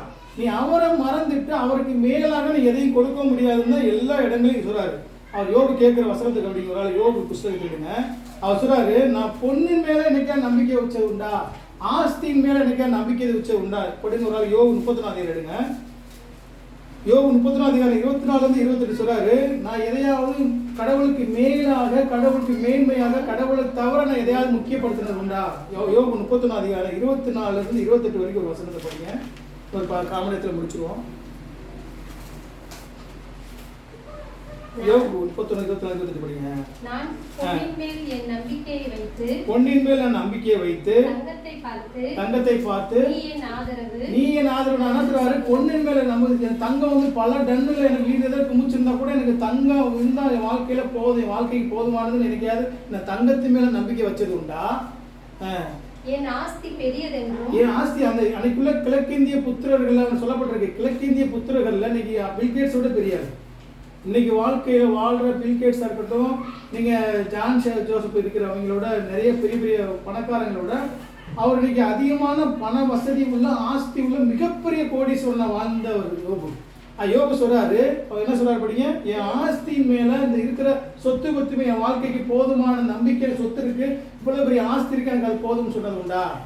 என் ஆஸ்தி பெரியதென்றும் என் கைக்கு மிகுதியும் கிடைத்ததென்றும் நான் மகிழ்ந்ததும், சூரியன் பிரகாசிக்கும் போது அல்லது சந்திரன் மகிமையாய் செல்லும் போதும் நான் அதை நோக்கி என் மனம் ரகசியமாய் மயக்கப்பட்டு என் வாய் என் கையை உந்தி செய்தது உண்டானால் இதுவும் அவரு சில கேள்விகளை வந்து அந்த இடத்துல வந்து கடவுள்கிட்ட முன் வைக்கிறான். நான் எந்த இடத்துல குறையா இருந்திருக்கேனா, தவறி போயிருக்கேனா அப்படின்னு சொல்லி அவர் கடவுளே வேதமே சொல்லுது, அவனை உத்தமனும் சன்மார்க்கனும் ரொம்ப யோக்கியன்னு சொல்லி அவனை யோபை குறிச்சு கடவுளே அவனை வந்து சாட்சி கொடுக்குறார், நற்சாட்சி கொடுக்குறார். அப்படிப்பட்ட யோபு சொல்றாரு, நான் கடவுளை தவிர, கடவுளுக்கு கொடுக்க வேண்டிய முக்கியத்தை தவிர என் வாழ்க்கையில எதுக்குமே நான் கொடுக்கலையே, மேன்மையை வைக்கலையே. அதனாலதான் வேதம் என்ன சொல்லுது, பொருளாசை காரணாகிய விக்கிர ஆராதனை காரணாவது. நல்லா கவனிச்சிங்களா? பிலிப்பியர் எடுங்க. பிலிப்பியர் 3ஆம் அதிகாரத்துல சொல்றது, எபேசியர் 5ஆம் அதிகாரமும் அதான் சொல்லுது. எபேசியர் 5ஆம் அதிகாரம் எடுக்க ஒரு ஆளு, எபேசியர் 5 பிலிப்பியர் 3 வருது. எபேசியர் 5 ஒரு ஆள் படிங்க கொஞ்சம் வேகமா. உபச்சாரக்காரனாவது, அசுத்தனாவது, விக்கிர அதாவது சொல்றது உபச்சாரக்காரனாவது, அசுத்தனாவது, விக்கிர ஆராதனைக்காரனாகிய பொருளாசைக்காரனாவது தேவனுடைய ராஜ்யத்தில் சுதந்திரம் அடைவதில்லை என்று வேதம் ரொம்ப தெளிவா போதிக்கிறது. இந்த விக்கிரக ஆராதக்காரனாகிய யார் சொல்லுது? பொருளாசை. யாருக்கெல்லாம் பொருளாசை இருக்கோ, யாரெல்லாம் உலகத்துல பொருள் மேல ஆசை, ஆஸ்தி மேல, பணத்து மேல, உலகத்து மேல யாரெல்லாம் ஆஸ்தி இருக்கோ அதெல்லாம் விக்கிரகம். அது மேல அப்படியான சிந்தனை உள்ளவ வந்து பரலோக ராஜ்யத்துல பரலோகத்துக்கு எந்த வழியிலும் பங்கு அடைய மாட்டான், சொர்க்கத்துக்கே வர முடியாதுன்னு வேதம் சொல்லுது. அந்த இடத்துல சொல்லும் போது படிக்கிறாள், எபேசியர் 5 படிங்க. எபேசியர் 5:5. விபச்சாரக்காரனாவது, அசுத்தனாவது, விக்கிரக ஆராதனைக்காரனாவது, பொருளாசைக்காரனாவது தேவனுடைய ராஜ்யமாகிய கிறிஸ்துவின் ராஜ்யத்திலே சுதந்திரம், தேவனுடைய ராஜ்யமாகிய கிறிஸ்து ராஜ்யத்திலே சுதந்திரம் அடைவதில்லை என்று அறிந்திருக்கிறீர்களா? முதல்ல கண்டிப்பா சொல்றாரு. பிலிப்பியர் 3ஆம் அதிகாரம் சொல்லுங்க 19. இவங்களுடைய வயிறு என்னவா? இவங்களுடைய முடிவு அழிவு, அவர்களுடைய தேவன் வயிறு. இந்த வயிற்றுக்காக தான் உலகத்துல இருக்கிற எல்லா மனிதன் என்ன சொல்றான், இன்னைக்கு ஒரு உலகத்துல ஒரு பழமொழிலாம் இருக்கும், இந்த மனிதங்கிற சரீரத்தை மனுஷன் தின்றாங்க அப்படின்னா நிறைய காரியங்கள் உலகத்துக்கு நிறைய தவறான உபதேசங்களையும் போலியான கள்ள உபதேசங்களையும் மனுஷன் உலகத்துக்குள்ள தத்துவமா உருவாக்கி வச்சிருக்கிறான். அவன் என்ன சொல்றான், உலகத்துல வாழ்ற வாழ்க்கையோட இந்த பூமியில முடிஞ்சு போச்சு, இந்த பூமிக்குரியில நான் எவ்வளவு மேன்மையா சந்தோஷமா மகிழ்ச்சியா போதுமானதுக்கு வாழ்ந்துட்டா நான் வந்து என் வாழ்க்கையை முடிச்சுட்டு சந்தோஷப்படுறான். ஆனா அவனுக்கு தெரியல, இந்த உலகத்தில் இருக்கிற எல்லா மிருகத்தை போல மனிதன் கிடையாது, எல்லா மிருகங்களை போலையோ எல்லா படைப்புகளும் கிடையாது. மனிதன் உயர்வானவன், மேன்மையானவன், அழிவில்லாதவன். அவன் நித்தியமா கடவுளோட இருக்க வேண்டியவன். ஒன்று நரகத்தில் இருக்கணும், இல்லைன்னா பகவத்தில் இருக்கணும். 2 இடத்தை தவிர அவனுக்கு வேற இடம் கிடையாது. யாரெல்லாம் கடவுளுக்கு கீழ்ப்படுகிற மாத்திரம் இல்லை, யாரெல்லாம் முழுமையா பாவத்தோட, எல்லா மனிதனும் பாவத்தோட இருக்கிற மனிதனுக்கு ஆண்டவராய் இயேசு கிறிஸ்துனுடைய பாவ பரிகார பலியாகிய அந்த பரிசுத்த ரத்தத்தினால யாரெல்லாம் கழுவப்படலையோ, அவனுடைய பாவம் மன்னிக்கப்படலையோ, அவன் எந்த மனிதனும் பரலோக ராஜ்யத்துக்கு போக முடியாதுன்னு வேதம் தெளிவா சொல்லுது. அப்ப அதான் சொல்லு, இந்த இடத்துல என்ன சொல்றாரு, அவர்களுடைய முடிவு அழிவு, அவர்களுடைய தேவன் வயிறு. இவங்க எல்லாமே இன்னைக்கு இவங்க சிந்திக்கலாம் பூமிக்குரியவர்கள் மட்டும்தான் சிந்திக்கிறாங்க. அதனாலதான் வேதம் சொல்லுது, ராஜாக்கள் சொல்றாரு, அவங்க எதுல இருக்காங்க, இவங்க என்ன சொல்றாங்க, கர்த்தருக்கு பயக்கிறாங்க, ஆனா விக்கிரகத்தை சேவிக்கிறாங்க. 2 ராஜாக்கள் 17 சொல்லுது, அவங்க கர்த்தருக்கு பயப்படுறாங்களாம், அவங்க விக்கிரகத்தை வணங்குறாங்க. 2மே செய்யறாங்க, கடவுளையும் நம்புறாங்க, அதே நேரத்தில் உலகத்தையும் நம்புறாங்க. நீ கிறிஸ்தவா இருக்கிற நீங்கள் நானும் அதே தான் செய்யறோம். கடவுளையும் நம்ம விசுவாசிக்கிறேன்னு சொல்லிக்கிறோம். 2 ராஜாக்கள் 17:41 இன்னைக்கு உலகத்தில் பலவிதமான சிற்று இன்பங்களும் பொழுதுபோக்கு நிகழ்ச்சிகளும் நம்ம தொழில் பல காரியங்கள் நம்ம இதெல்லாம் போகிறதுனாலே நம்ம திருப்தி அடைகிறோம். இன்னைக்கு நம்ம ஒரு நல்ல ஒரு பொழுதுபோக்கு இடத்துக்கு போனால் நம்ம சந்தோஷத்தை அடைஞ்சிடலாம். ஒரு நம்மகிட்ட இருக்கிற ஒரு நல்ல நம்மளுக்கு விரும்பின தேவையான சிற்று இன்பம் நம்ம நினைக்கிற காசை வச்சு நம்ம அடைகிற சந்தோஷங்கள் மூலமாக நம்ம சந்தோஷம் அடைஞ்சிடும் நினைக்கிறோம்.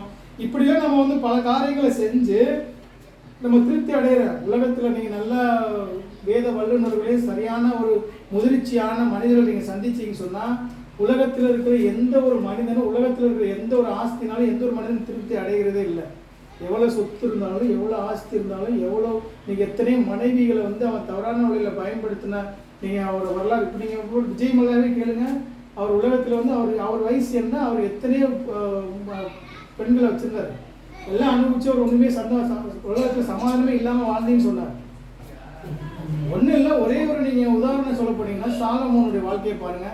சாலமோன் வாழ்க்கையில் அவன் 70 மனைவிகளும் 700 மனைவிகளும் 300 மறுமனையாட்டிகளும் வைத்திருக்கான்னு சொல்லி படிக்கிறோம். அந்த மனிதர்களுடைய உணவு 300 ஆடு ஒரு நாளைக்கு வீட்டில் போகிற ஆடுகளுடைய கணக்கு 26 கொளுத்த பசுக்கள் அடிக்கிறாங்க.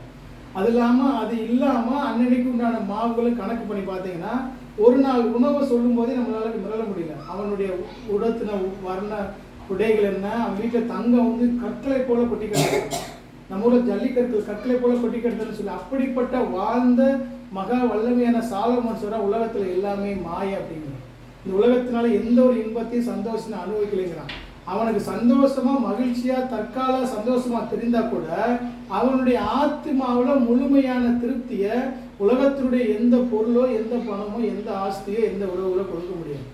அவன் சிற்றமை எல்லாமே இன்னைக்கு உறவுகள் சொல்ல போறீங்க. இன்னைக்கு உலகத்தில் நல்லா நீங்க சரியான வழியில சிந்திச்சிங்கன்னு சொன்னா இன்னைக்கு இருக்கிற பணம் நாளைக்கு டக்குன்னு வேற ஆள்கிட்ட போகும். இன்னைக்கு இருக்கிற உறவுகளே பெத்த பிள்ளைகளை அவ்வளவு சந்தோஷம் வளர்த்த பிள்ளைகள் இன்னைக்கு ஒரே பையன், தாய் தகப்பா அவனுடைய தங்கச்சி அக்கா எல்லாத்தையும் இன்னைக்கு சுவிச்சு வெட்டி கொண்டிருக்கான். பேப்பரில் படித்தோம் முந்தானத்து நடந்த நிகழ்வு.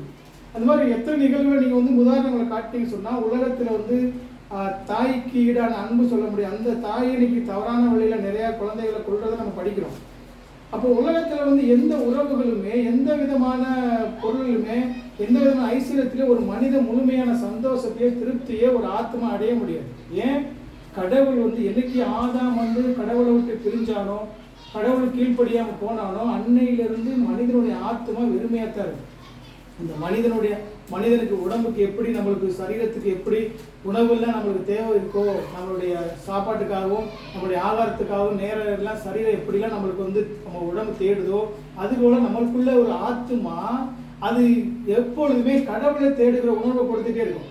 அதனால தான் மனிதன் ஏதோ ஒரு கடவுளை தேடுறான். அவனுக்குள்ள இந்த உணர்வு இருக்கிறது இயல்பாகவே. மனிதன் கடவுளை தேடக்கூடிய ஒரு இயல்பாக படைக்கப்பட்டதுனால தான் அவன் ஏதோ ஒரு கடவுளை தேடி ஓடி ஆடி திருப்தி அடைகிறான்.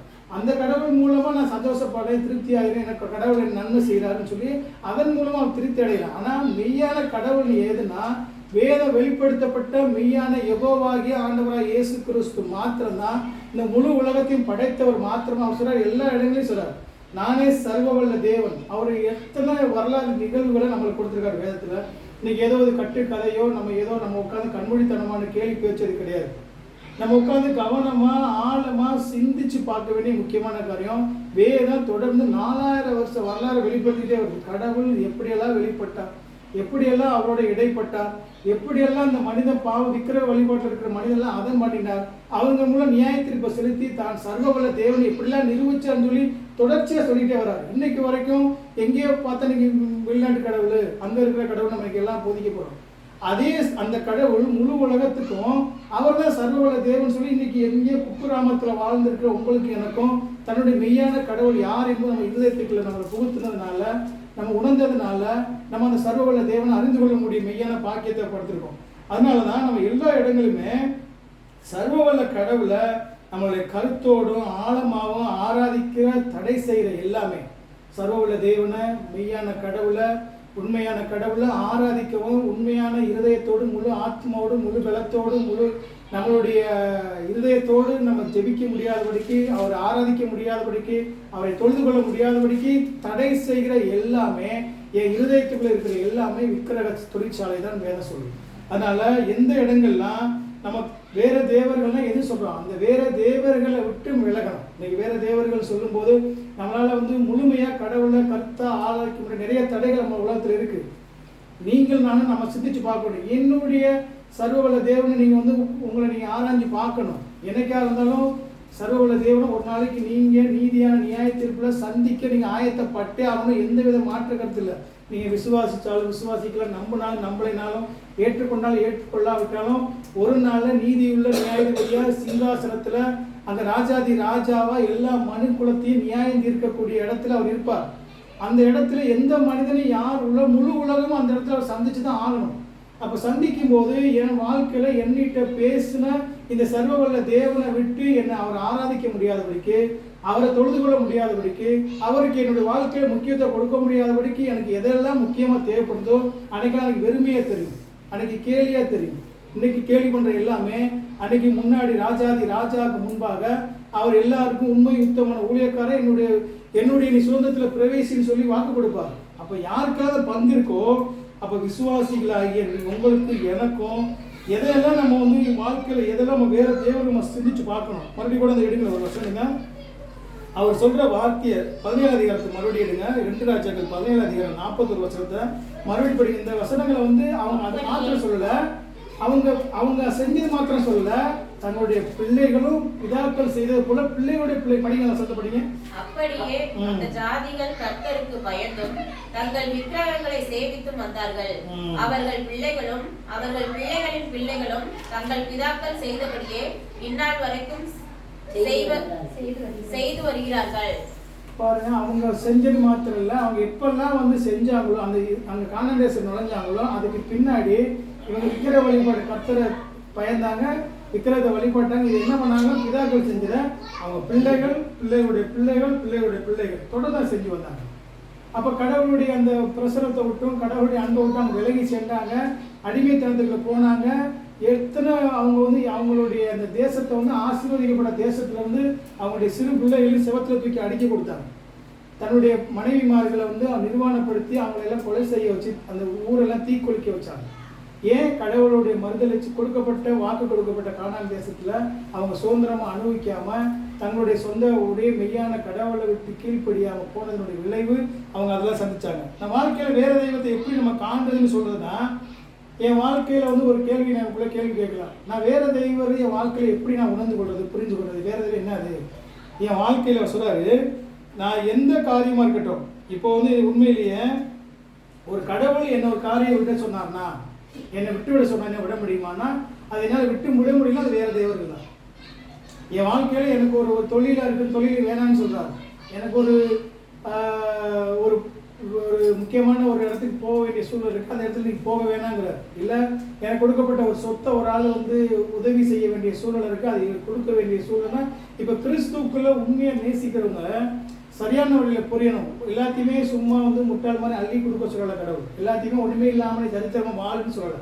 எல்லாத்தையுமே நீ மற்றவங்களை போல ஒண்ணுமே இல்லாம அழுக்கு சட்டையை போட்டுக்கிட்டு கஷ்டமா அப்படி தெரிய சொல்லல. உன்னுடைய வாழ்க்கையில எதுக்கு முக்கியப்படுத்தி வாழ்ற, நீ பணத்தையோ பொருளையோ ஐஸ்வர்யத்தையோ சொந்தையோ உறவையோ அதையும் முக்கியப்படுத்தி வாழாம நீ கடவுளை நேசிச்சு வாழ்ந்த முதல்ல கடவுளை நேசிச்சாவே நீ உறவை நேசிக்க ஆரம்பிச்சிடும். மனைவி நேசிக்க ஆரம்பிச்சிருவா, குழந்தையை நேசிக்க ஆரம்பிச்சிருவா, பிற மனுஷன் நேசிக்க ஆரம்பிச்சிருவா, உலகத்தில் இருக்க எல்லா மனிதனும் அன்பு செலுத்த ஆரம்பிச்சிருவா, பொருளை திருட மாட்டேன், ஏமாற்ற மாட்டேன், ஒருத்தரை தப்பாக பார்க்க மாட்டேன், அவனுக்கு விபச்சாரம் செய்யறதுக்கு யோசிக்க மாட்டேன், அடுத்த பொருளை பார்த்து இச்சிக்க மாட்டேன். இப்போ இது எல்லாமே எப்போ வந்துடும்னா கடவுளை உண்மையாக நீ ஒரே தேவனை வணங்க ஆரம்பிச்சினாவே இது எல்லாமே ஆட்டோமேட்டிக்காக உன் வாழ்க்கையில் சரியாது. வேதம் சொல்றதனுடைய அடிப்படை காரணம் என்னன்னா, நீ என்னைக்கு மெய்யான கடவுள் ஒரு இந்த கட்டளை முதல் கட்டளைக்கு நீ கீழ்ப்படியாக போறியோ அன்னையிலிருந்து உன் வாழ்க்கையில எல்லா இடங்கள்லையும் எல்லா கட்டளையும் கீழ்ப்படியாக போயிடுவோம். உண்மையாக இருக்க மாட்டேன், கணவனுக்கு உண்மையாக இருக்க மாட்டேன், மனைவிக்கு உண்மையாக இருக்க மாட்டேன், பிள்ளைக்கு உண்மையான ஒரு சரியான ஒரு தாயாக இருக்க முடியாது, தகப்பனாக இருக்க முடியாது. அதுக்கு பின்னாடி உன்னுடைய நடவடிக்கைகள் நிறைய மாற்றம் உண்டாகும். இது எல்லாமே அடுத்தடுத்து எப்போ எல்லாம் நம்ம இந்த கட்டளைக்கு கீழ்ப்படியலையோ அந்த கட்டளை வேதனை சொல்லுதுன்னா, கடவுள் உன்னை வாழ்க்கையில் எதை விட சொல்ல அதை விட முடியுமா, அவனால இன்னைக்கு விட்ட முடியும்னு சொன்னால் அதான் வந்து விற்கிற வழிபாடு இல்லை, மெய்யான சேர்ந்திருக்குன்னு சொல்லு. எல்லா மனைவியுமே இன்னைக்கு கணவன் மனைவியையோ நம்ம குழந்தைகளோ நேசித்து அன்பு செலுத்தி வாழும்படியாக கட்டளை தான் நம்ம பெற்றிருக்கோம். யார் வந்து கடவுள் எல்லா இடங்களையும் கணவனை குறித்தும் மனைவியை குறித்தும் குழந்தைகளை குறித்தும் உறவுகளை குறித்தும் பிற மக்களை குறித்து எப்படியெல்லாம் நேசிக்கணுங்கிறத தான் வேதம் முழுவதுமாக எழுதி வச்சிருக்கு. எப்படி அன்பு செலுத்தணும்னு தான் சொல்லி வச்சிருக்கு. ஆனால் இந்த கடவுள் கொடுக்குற இந்த உண்மையான அன்பை விட்டுட்டு கடவுள் கொடுக்குற இந்த சரியான புரிதலையும் கடவுள் செலுத்த வேண்டிய அன்பை விட்டுட்டு இது எல்லாமே கடவுளுக்கு மேலாக இது மேலெல்லாம் வைக்கும்போது அந்த இடத்துல நீங்கள் வந்து உங்களுடைய வாழ்க்கையை நீங்கள் தவறி போக வாய்ப்பு உண்டு, நீங்கள் கீழ்ப்படியாக போக வாய்ப்பு உண்டு. ஏன் இதெல்லாம் அன்பு செலுத்தக்கூடாதுன்னு சொல்லலை, ப்ரையாரிட்டி எப்படி கொடுக்கணுங்கிறத வேதம் தெளிவாக சொல்லுது. உன் வாழ்க்கையில் முதன்மையாக நீ கத்தரை வைக்கணும். அதை தவிர நீ எது வச்சாலுமே அது உனக்கு விற்கிற வழிபாடு தான் சொல்லுது. அப்போ நான் இன்னொன்று பார்த்தீங்கன்னா எதுக்காக அதை நான் செய்கிறேன் சில காரியங்கள் இருக்குது. இப்போ நான் ஊழியமே பண்ணுறேன், இப்போ நான் அங்கேயே ஊழியம் பண்ணுறேன்னு சொன்னால் என்ன நான் பெருமைப்படுத்துறதுக்காக காமிக்கிறேன்னா, நான் எப்படியெல்லாம் பேசுகிறேன் பாரு, எப்படிலாம் பிரசங்கம் பண்ணுறேன் பாரு, எப்படிலாம் நான் நல்லவனா காமிக்கிறேன் பாரு, நான் செய்கிறதுக்காக செய்கிறேன்னா அதுவுமே விற்கிறது எனக்கு. இப்போ நான் ஒரு நான் வந்து இருக்கிற ஜனங்களுக்கு எல்லாத்துக்கும் நான் கூப்பிட்டு வச்சு உங்களுக்கெல்லாம் ஒரு நல்ல ஒரு நாட்களை சுவிசேஷத்தை சொல்லி உங்களுக்கு ஒரு நல்ல ஒரு சாப்பாடு ஆயத்த மாட்டேன்னு சொன்னால் அப்போ பாருங்க ஜனங்களுக்கு முன்னாடி எவ்வளோ யோக்கியம் காமிக்கிறேன் பாரு, நான் இப்படிலாம் அவங்களுக்குலாம் சாப்பாடு போட்டு நல்லவன்னு காமிக்கிறேன் பாரு, அந்த நோக்கத்துக்கு நான் செய்கிறேன்னா அது விற்கிறது வழிபாடு. அது எனக்குள்ள என்னன்னா என்னோட பெருமையை சுயத்தை நான் என்ன மேன்மையை நினைக்கிறது. அப்போ அந்த இடத்துல கடவுளுக்கு கொடுக்க வேண்டிய மேன்மையும் மகிமையும் அவர் கொடுக்காம என்ன உயர்த்துறதுக்கும் என்ன மகிமைப்படுத்துறதுக்கும் நான் செய்கிற காரியம் அது எந்த இடத்துல என்னுடைய சுயத்தை நேசித்து வாழ்றது, அது விற்கிற வழிபாடுன்னு வேதம் சொல்லுது. அப்படி எல்லா இடங்களையும் நம்ம வந்து ஒவ்வொரு இடத்துலையும் நம்ம பார்த்து நம்ம எதுலேயும் நம்மளுடைய இந்த திறமையை பயன்படுத்துறதா இருக்கட்டும், நான் ஒரு பாட்டு பாடுறதா இருக்கட்டும், ஒரு பிரசங்கம் பண்ணுறதா இருக்கட்டும், இங்கே எதெல்லாம் நான் வந்து எது நோக்கத்தோடு செய்கிறீங்கிற அர்த்தம் இருக்கு. நான் சொல்ல புரியுதா? அர்த்தம் என்னன்னா என்ன நோக்கத்தோடு நான் செய்கிறேன், கடவுளுக்கு ராஜ்யத்துக்கு கடவுளுடைய மகிமைக்காக நான் செய்கிறேன்னா, ஏன் சுய பெருமைக்காக என்னுடைய மகிமைக்காக இல்லை நான் வந்து என்ன உயர்வுக்காக செய்வேனா? இப்போ இது எல்லாமே விக்கிரக வழிபாட்டுக்குள்ளே தான் வருது. இப்போ நீங்கள் கடவுள் சொல்லும்போது சிலையை வணங்குறது மாத்திரம் இல்லை, நீங்கள் நிறைய பேர் சொல்கிறாங்க இன்றைக்கி சிலையை வணங்குறதுல நிறைய குறைபாடுகள் இருக்குது. கிறிஸ்தவர்களே பார்த்தீங்கன்னா சிலுவையை போட்டு முத்தம் முஞ்சுறதும் விளக்கை ஏற்றுறதும், இன்றைக்கி பார்த்தீங்கன்னா அந்த இயேசுநாதர் போட்ட மாதிரி ஒரு போட்டா இருக்குது, அதை போட்டுவிட்டு அதை கும்புறதும் இன்றைக்கி அவங்க பண்ணுற அழிச்சாட்டியும் தாங்க முடியல. கடவுள் ஆவியாக இருக்கிறார், அவருக்கு உருவமே கிடையாது. அவன் என்ன சொல்கிறான், முஸ்லீமில் தான் உருவம் இல்லாமல் வணங்குறாங்க, கிறிஸ்டின் கூட அவங்க வந்து இந்த உருவம் இருக்குங்கிறான். உருவங்கிறது அந்த உருவங்கிறதே கடவுள் அன்றைக்கி உருவத்தில் சொல்லலை. சர்வவல்ல தேவன் வந்து ஆவியாக இருக்கிறாருன்னா அவர் மகிமையை மட்டுப்படுத்துறது. மனுஷனே உருவத்தில் பார்க்குறான் கடவுளை. இந்த முழு உலகத்தையும் படிக்கிறவர் எல்லா இடங்களையும் வியாபித்திருக்கிறாருன்னா அவர் ஆவியாக இருக்கிறாரு. அவர் தொழுதுகளை உண்மையோடும் ஆவியோடும் தொழுதுகள் சொல்லும்போது அப்போ அந்த கடவுளை உன்னுடைய புத்தியில் உன்னுடைய சிந்தனையில் உன்னுடைய எண்ணத்தில் கொண்டு வர முடியாது. அவ்வளோ பெரிய கடவுள் அவர். அதனால தான் இன்னைக்கு என்ன சொல்கிறோம், நீங்கள் உருவத்தில் வணங்கக்கூடாது கடவுளை. அப்போ அந்த உருவத்துக்குள்ளே நீ கொண்டு வந்தீங்கன்னாவே, ஒரு சிலைக்குள்ளே கொண்டு வந்தீங்கன்னாவே, ஒரு பொருளை கொண்டு வந்தீங்கன்னாவே அவருடைய கடவுளுடைய மகிமை நீ மட்டுப்படுத்துற. இந்த நொடி போகிற செகண்டுக்குள்ளே உலகத்தில் இருக்கிற சுற்றி இருக்கிற எல்லா மனிதனுடைய இருதயத்தையும் ஒரு செகண்டில் அவரால் வந்து ஆராய்ச்சி பார்க்க முடியும். அவர் யார், என்ன நினைக்கிறான், என்ன பேசுகிறான், என்ன யோசிக்கிறான், என்ன சொல்ல போகிறாங்கிறது தெரியும். அப்படின்னா அப்படி பெரிய சர்வவல்ல தேவனை இன்னைக்கு ஏதோ ஒரு உருவத்துக்குள்ளே கொண்டாந்து எப்படி நீ வணங்க முடியும்? கேள்வி வந்து நல்லா கவனிக்கும் போது நான் தான் உங்களுக்கு ஆரம்பத்தில் ஒன்று கேட்டேன். என் பிள்ளைய வந்து நான் என்னுடைய செல்லின் வந்து எங்கேயாவது வெளியில் போய் என்ன அப்பான்னு சொல்லாமல் யாரெல்லாம் அவங்க பார்க்குறவங்களாம் அவங்க தான் என்ன அப்பான்னு சொல்லாது இன்சியில் போட்டு முக்கியப்படுத்தி சொல்லிச்சுன்னா எனக்கு நான் என் பிள்ளையை நான் தான் பெற்றேன், என்னுடைய பிள்ளைக்கு நான் எவ்வளோ முக்கியப்படுத்தியிருக்கேன், அது என்ன சார்ந்து நாங்கள் என்ன அப்பான்னு சொல்லாமல் கண்டவன் அப்பான்னு சொல்லும்போது எனக்கு வந்து எவ்வளோ வருத்தம் இருக்குமோ அதே நான் உங்களை என்ன உருவாக்குன்னு சர்வவல்ல தேவன் கேட்குறாரு. முழு உலகத்தையும் படைத்தவர்கள் உங்களை வந்து எப்படி சொல்ற ஆவி ஆத்மா சரீரத்தோட அவருடைய குணாதிசயமான அவருடைய நீதி அன்பு அவருடைய மகிமை படைப்பாற்றல் சர்வ வல்லமை எல்லாத்தையும் முடிச்சு படைத்த கடவுள் இன்னைக்கு விட்டுவிட்டு நீ உலகத்துல படைச்ச பொருளை போய் நான் கடவுளை நீ உருவாக்கி வணங்கினீன்னா அப்ப அவர் கடவுள் கோபப்படுவாரா கோபப்பட மாட்டான்? உன்னை உருவாக்கின சர்வ தேவனை அப்படியே வணங்குறீங்கிறது தான் அந்த கேள்வியை. அதனாலதான் அவர் எல்லா இடங்களையும் என்னுடைய மகிமையை விட்டு கொடுக்க மாட்டேன்னு தான் வேதம் தெளிவா திரும்ப திரும்ப சொல்லுது. இன்னும் சொல்லி பார்த்தீங்கன்னா நம்ம கடவுள் வாழ்க்கையில எதை வைக்கிறோம், என்ன என்று அவர் எல்லா இடத்துலையும் கேட்கறது என்ன என்று வேற தேவன் உண்டாயிருக்க வேண்டாம் அப்படிங்கிறது தான் முக்கியமாக. நம்ம இருதயத்தில் ஒவ்வொரு நாளும் கேட்குறோம், நான் என் இருதயத்தில் உண்மைக்கு முக்கியத்துவம் கொடுக்காம வேற எதுவும் சிந்திக்கிறான்னு சொல்லி இருதயத்தை ஒவ்வொரு நாளும் நம்ம சிந்திச்சு பார்க்க அழைக்கப்பட்டிருக்கோம். உங்க வாழ்க்கையில உங்களுக்கு தேவையான எல்லா நன்மைகளும் அவர் என்ன சொல்றாரு, நீ என்ன சந்திச்சு எல்லாவற்றையும் முழுமையா என்னை சார்ந்து வாழ்றீங்களான்னு தான் சொல்றாரு. அதாவது எண்ணிட்டு நீங்க எல்லாம் வந்து முழுமையா பெற்றுக்கொள்ளுங்கிறாரு. உங்க வாழ்க்கையில என்ன தேவைகள் என்ன நன்மைகள் இருக்கோ எல்லா நன்மைகளையும் முழுமையா நீ என்ன சார்ந்து வாழ்ந்து நீ பெற்றுக்கொள்ளுங்க அழைக்கிறார். ஏன் உன்னுடைய தகப்பன் உன்னுடைய அப்பா உன்னை படைச்சவரு அவர் என்ன சொல்றாரு, எண்ணிட்ட உலகத்துல அது ஆவிக்குரிய நன்மை மாத்திரம் சொல்லல, உன்னை பரலோகத்துல ஒன்றை சேர்த்து அங்க பரலோக ராஜ்யத்துல வச்சிருந்து மாத்திரம் சொல்லல, இந்த பூமிக்குரிய சரீர தேவையான நன்மைகளையும் உலகத்தினுடைய எல்லா ஆசீர்வாதங்களுக்கும் நான் போதுமானவரா, நண்பரா, ஆண்டவரா, உன்னுடைய அப்பாவா, ரட்சகரா, நான் உனக்கு போதுமானவரா இருக்க மாட்டேனேன்னு சொல்லி என்ன நீங்க வந்து சோதித்து பாருன்னு வேதம் எத்தனை இடத்துல கேட்கிறார். நல்லா கவனிக்கிறீங்களா? அதை கொஞ்சம் யோசிச்சு பாருங்க. ஆண்டவர் கேட்கறது வந்து ஏதோ உங்களை வந்து கட்டாயப்படுத்தி கடவுளை கும்பிடுன்னு அந்த இடத்துல சொல்லலை. அவர் சொல்லனுடைய தன்னுடைய மகிமையும் யார் வணங்க முடியும்னு வேதம் சொல்லுது. அன்னைக்கு இஸ்ரேல் ஜனங்கள் வந்து எகிப்து ஜனங்கள் வணங்க முடியாது. அவங்களும் அந்த வாதையெல்லாம் பார்த்தாங்க, அந்த கடவுளுடைய சர்வ வல்லமையை பார்த்தாங்க, மகிமையை பார்த்த எகிப்து ஜனங்கள் அவர் கடவுள் அப்பா வணங்கல. கவனிச்சிங்களா? எகிப்துல தான் அந்த வாதைகள் எல்லாம் 10 வாதைகள்லாம் அடிச்சு அன்னைக்கெல்லாம் தோஷம் பண்றாரு. அவங்களெல்லாம் அவங்களுக்கு முன்னாடி யாருக்குமே தெரியும், அன்னைக்கு இருக்கிற வாழ்ந்த எல்லா மனுஷனுக்கும் தெரியும். ஆனா அவன் கடவுளை தெய்வம் கொண்டாட முடியல. யார் கொண்டாட முடியும்னா அவரால் மீட்கப்பட்ட சொந்த ஜனங்கள் தான் கடவுள் அப்பா என்றும் அவருடைய சொந்த கடவுள் என்றும் ஒரே தேவன் என்றும் முழுமையை விசுவாசிக்க முடியும். அப்ப அந்த தேவனுடைய மகத்துவத்தையும் வல்லமை யார் அறிஞ்சதுன்னா அன்னைக்கு அது இன்னைக்கு உங்களே என்னையும் எல்லா மனுஷனும் உலகத்தில் இருக்க எல்லா மனுஷனும் ஆண்டவரை இயேசு கிறிஸ்து கடவுள் என்ன தெய்வம்னு யாராலும் விசுவாசிக்க முடியாது.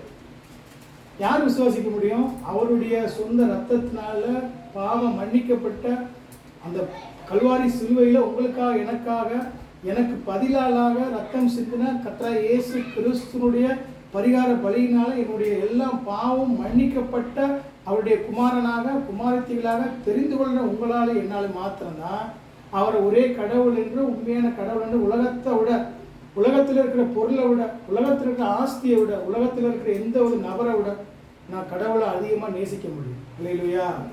யார் நேசிக்க முடியுங்கிறது சரியான வழியில் அது உண்மையா இருந்தா, இந்த சிந்தனைகள் உண்மையா இருந்தா அப்பதானே கருத்தா கடவுளை ஆராதிக்க முடியும்.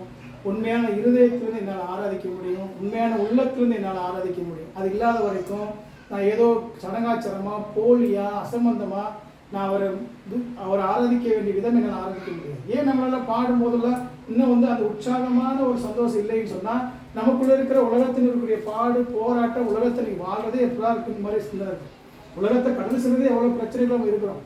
ஒவ்வொரு நாள் வாழ்றதே மிகப்பெரிய போராட்டம் நினைக்கிறோம். நம்ம வந்து உலகத்துல எல்லா தேவைகளுக்கும் முழுமையா கடவுளை சார்ந்து வாழும்போது நான் போதுமானவருடைய பரிசோதித்து பாதுங்கள் வேதம் சொல்லுவாங்க. நம்ம என்ன சொல்றோம், மறுபடியும் உலகத்தை தான் சார்ந்து, ஒரு பிரச்சனைனா ஒரு தேவைன்னா ஒரு கஷ்டம்னா நம்ம உலகத்தை சார்ந்து ஓடிடும், ஒரு மனுஷனை சார்ந்து ஓடுவோம், ஒரு தேவைகளை சார்ந்து ஓடுவோம். ஆனால் கடவுளை சார்ந்து வாழ மாட்டோம்.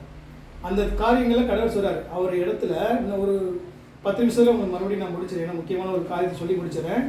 இஸ்ரவேல் ஜனங்கள் வந்து கடைசியில் சொல்றாங்க, மோசே வந்து ஒரு பிரியாவுடைய பிரசங்கம் பண்றாரு. என்ன பண்றாருன்னா அவர் வந்து மரிக்க போறாரு, கடவுள் வாக்கு கொடுத்தாரு, மரிக்க போறாரு. மரிக்க போறதுக்கு முன்னாடி 31 அதிகாரத்தில் அவர் வந்து கடவுள் வந்து 5 அதிகாரத்தில் இருந்தவர் சாக போறாரு. அப்போ மோசே வந்து சாகிறதுக்கு முன்னாடி அங்க இஸ்ரவேல் ஜனங்களுக்கு சொல்றாரு, என்ன சொல்றாரு, ஒரு வசனம் சொல்றாரு, நீங்க எல்லாரும் எடுத்துக்கோங்க. 32 அதிகாரம் உபாகம் 32, 31 படிங்க வராது. அந்த இடத்துல என்ன சொல்றாரு, கண்மலை நம்முடைய கண்மலையை போல் அல்ல என்று நம்முடைய சத்துருக்களுக்கு தீர்மானிக்கிறார்கள். அவங்க என்ன சொல்றாங்க, தங்கள் கண்மலைகள் அவங்க என்ன சொல்றாங்க, அன்னைக்கு மற்ற புறஜாதி ஜனங்கள் சொல்றாங்க, என்ன சொல்றாங்களா, இஸ்ரவேல் ஜனங்களை போல இல்ல, அந்த புறஜாதி சனங்கள் என்ன சொல்றாங்க, தங்கள் கண்மலை நாங்கள் நம்பின கடவுள் அந்த அவருடைய கடவுளை போல அல்ல அப்படின்னு சொல்லி யார் சொல்றதா? படிங்க, மறுபடியும் வசனத்தை படிங்க. தங்கள் கண்மலை நம்முடைய கண்மலையை போல் அல்ல, நம்முடைய கண்மலை போல் அல்ல என்று நம்முடைய சத்துருக்களை தீர்மானிக்கிறார்கள். பாருங்க, நம்மளுடைய கடவுளை போல, இப்ப நீங்கள் நானும் வணங்குற நம்ம கடவுளை போல அந்த கடவுளை சொல்லி நம்ம தீர்மானிக்கல. நம்ம விக்கிரகத்தை வணங்குற, மற்ற மதங்களை வணங்குற, மற்ற பல மதங்களை வணங்குறவங்களே சொல்றாங்க இயேசு கிறிஸ்துவை குறித்து நீ யார் சொன்னாலும் அவருடைய அன்பு எல்லாருக்குமே தெரியும். அவருடைய தியாக அன்பை சொன்னோன்னா அவங்களுக்கு இலகுவா புரியும். ஆனால் அவங்க சில பேருடைய கலாச்சாரம், சில பேர் வாழ்க்கை வழிமுறை, அவங்களுடைய பாரம்பரியம், அவங்க குடும்ப கட்டுப்பாடு இதுலேருந்து அவங்களால ஈஸியாக வெளியே வர முடியாது. அவங்க என்ன சொல்லுவாங்கன்னா, உள்ளுக்குள்ள எனக்கு கிறிஸ்து பிடிக்கும், எங்களுக்கு இயேசு பிடிக்கும் அப்படிங்குவாங்க. ஆனால் அவங்களுடைய சிந்தனைகளை உள்ளத்துல எண்ணத்தில் வந்து முழுமையான மெய்யான கடவுளை அவங்களால சார்ந்து வாழ முடியாது. அவர் இந்த இடத்துல இஸ்ரவேல் ஜனங்கள் சொல்றாங்க, எத்தனையோ வந்து இன்னைக்கு மனிதனுடைய இருதயம் எத்தனையோ மதங்களையும் எத்தனையோ விதமான தெய்வங்களையும் எத்தனையோ விக்கிரகங்களையும் வணங்கி அது இருதயம் மகிழ்ந்து வருது. ஆனால் அவங்க அதில் உள்ள திருப்தி அடைஞ்சதானா ஒன்றுமே கிடையாது. ஏன்? அந்த ஆத்துமாவில் மெய்யான கடவுளாகி இயேசு கிறிஸ்துனுடைய அந்த பரிகார பலியினால அவன் பாவம் மன்னிக்கப்படலைன்னு சொன்னால் எந்த நிலையிலும் ஒரு மனிதனுடைய ஆத்மா திருப்தி ஆகாது. பாவத்தோட வாழ்கிற மனிதன், பாவ வீழ்ச்சிக்குள்ளான மனிதனால, பாவ சிந்தனைக்குள்ள இருக்கிற மனிதனுடைய ஆத்மாவில் எந்த நிலையிலும் எந்த கடவுளாலையும் உலகத்தில் இருக்கிற எந்த வித காரியத்திலையும் அவனுடைய ஆத்மா திருப்தி அடையவே அடையாது. அவனுடைய ஆத்மா திருப்தி அடையணும்னு சொன்னா ஆண்டவராய் இயேசு கிறிஸ்து உங்களுக்காக எனக்காக பரிகார பலியாக நமக்கு பதிலால சிந்தின அந்த ரத்தத்தினால, பரிசுத்த ரத்தத்தினால உங்களுடைய பாவம் மன்னிக்கப்படலைன்னு சொன்னால் என்னுடைய ஆத்மா எந்த நிலையிலையும் அது திருப்தி ஆகாது, வெற்றுமையா வெறுமையான நிலையில தான் இருக்கும். எல்லா இடங்களையும் வேதம் தெளிவாக சொல்லுது. அதாவது மனிதனுடைய வாழ்க்கை எல்லா இடத்துலையும் என்ன சொல்றான், உலகத்தில் என்ன சொல்றான், கடவுளை நம்பாதவர் இருக்கிறான், எல்லாத்தையுமே கடவுள் சொல்றவர் இருக்கிறான். சரியா? கடவுளே இல்லைன்னு சொல்றவர் இருக்கிறான், உலகத்தில் இருக்க எல்லாத்தையும் கடவுள் சொல்றவர் இருக்கிறான். சில பேர் சில இடங்கள்ல வந்து என்னன்னா, கடவுள் என்று நம்புறவன் எல்லாத்துக்கும் காரணம், எது நடந்தாலும் எல்லாத்துக்கும் கடவுள் தான் காரணம்னு சொல்றவனும், கடவுளே இல்லடான்னு சொல்றவனும் அவனுடைய இருதயத்துல அவனுடைய ஆத்மாவில் திருப்தியான வாழ்க்கையை அனுபவிச்சிருக்கானா? நீங்க தனிப்பட்ட முறையில் விசாரிச்சீங்கன்னா எந்த ஒரு மனிதனுடைய ஆத்மாவிலையும் வெறுமையோட அந்த ஆத்மா திருப்தி இல்லாத வாழ்க்கை யாரு இந்த ஆத்மாவுக்கு நான் திருப்தி கொடுப்பா? மனிதன்னா யாருன்னு கேட்டால் சில பேருக்கு மனிதனா என்னன்னு தெரியாது. அவனுக்குள்ள ஆவி இருக்கு, அவனுக்குள்ள ஆத்மா இருக்கு, அவன் உடம்போட இந்த உடம்போட தான் சொல்லுவாங்க மனுஷன் உடம்புல இருக்கேன் அப்படின்னு. அவனுக்குள்ள எதுல சிந்திக்கிறான்னு தெரியாது. சிந்திக்கிறது ஆத்மாவில தான் சிந்திக்கிறான்னு அவனுக்கு தெரியாது. அவனுக்குள்ள ஆவி செத்து போன பின்னாடி சரீரம் மட்டும் கிடைக்கடா எங்க ஆவி எங்கன்னு கேட்டா, அப்ப ஆவி வந்து என்ன சொல்லுவான், ஆவி ஆத்மா வந்து சாந்தி அடைய போயிருக்கு பரலோகத்துக்கு. எங்க பரலோகத்துக்கு போகுது? அவனுக்கு எங்க போய் அவனுக்கு சாந்தி அவனுடைய ஆத்மா சாந்தி அடையும்? அவன் எங்கேயுமே அதை குறித்து அறிகிறது இல்லை. நிறைய பேர் பார்த்தா சொர்க்கவாசல் திறந்துருக்கு, மார்கழி மாசத்தை நேரடியாக சொர்க்கவாசல் பண்ணி எவ்வளோ அநியாயம் பண்ணாலும் போவேன். ஏன் இதெல்லாம் நீங்கள் வந்து சிந்திச்சு பார்க்கணும் மறுபடியும் கேட்குறீங்கன்னா, இப்போ ஒரு மனிதனுக்குள்ள தான் யாருன்னு உணரவே இல்லை, உணராதன் அடிப்படையில் தான் அவனுடைய ஆத்மா இந்தமான போலியான சடங்காலத்தினாலும் பூஜை நமஸ்காரங்களாலும் இந்த மாதிரி விக்கிர வழிபாட்டாலும் எந்த ஒரு மனிதனுடைய ஆத்மாவும் திருப்தி ஆகாது. திருப்தி செய்யக்கூடிய ஒரே ஒன்று அவனுடைய பாவம்.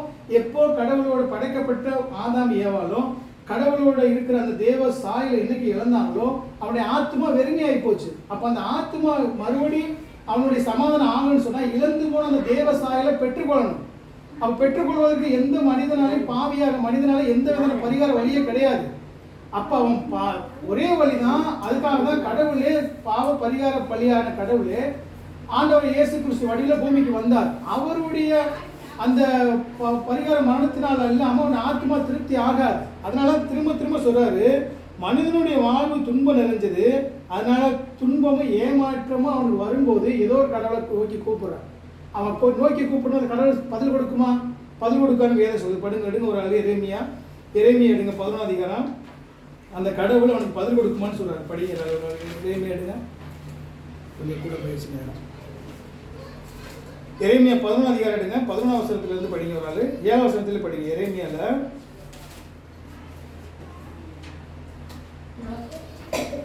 எரேமியா 11ஆம் அதிகாரம் 7ல ஒரு ஆள் படிங்க. 11ஆம் அதிகாரம்.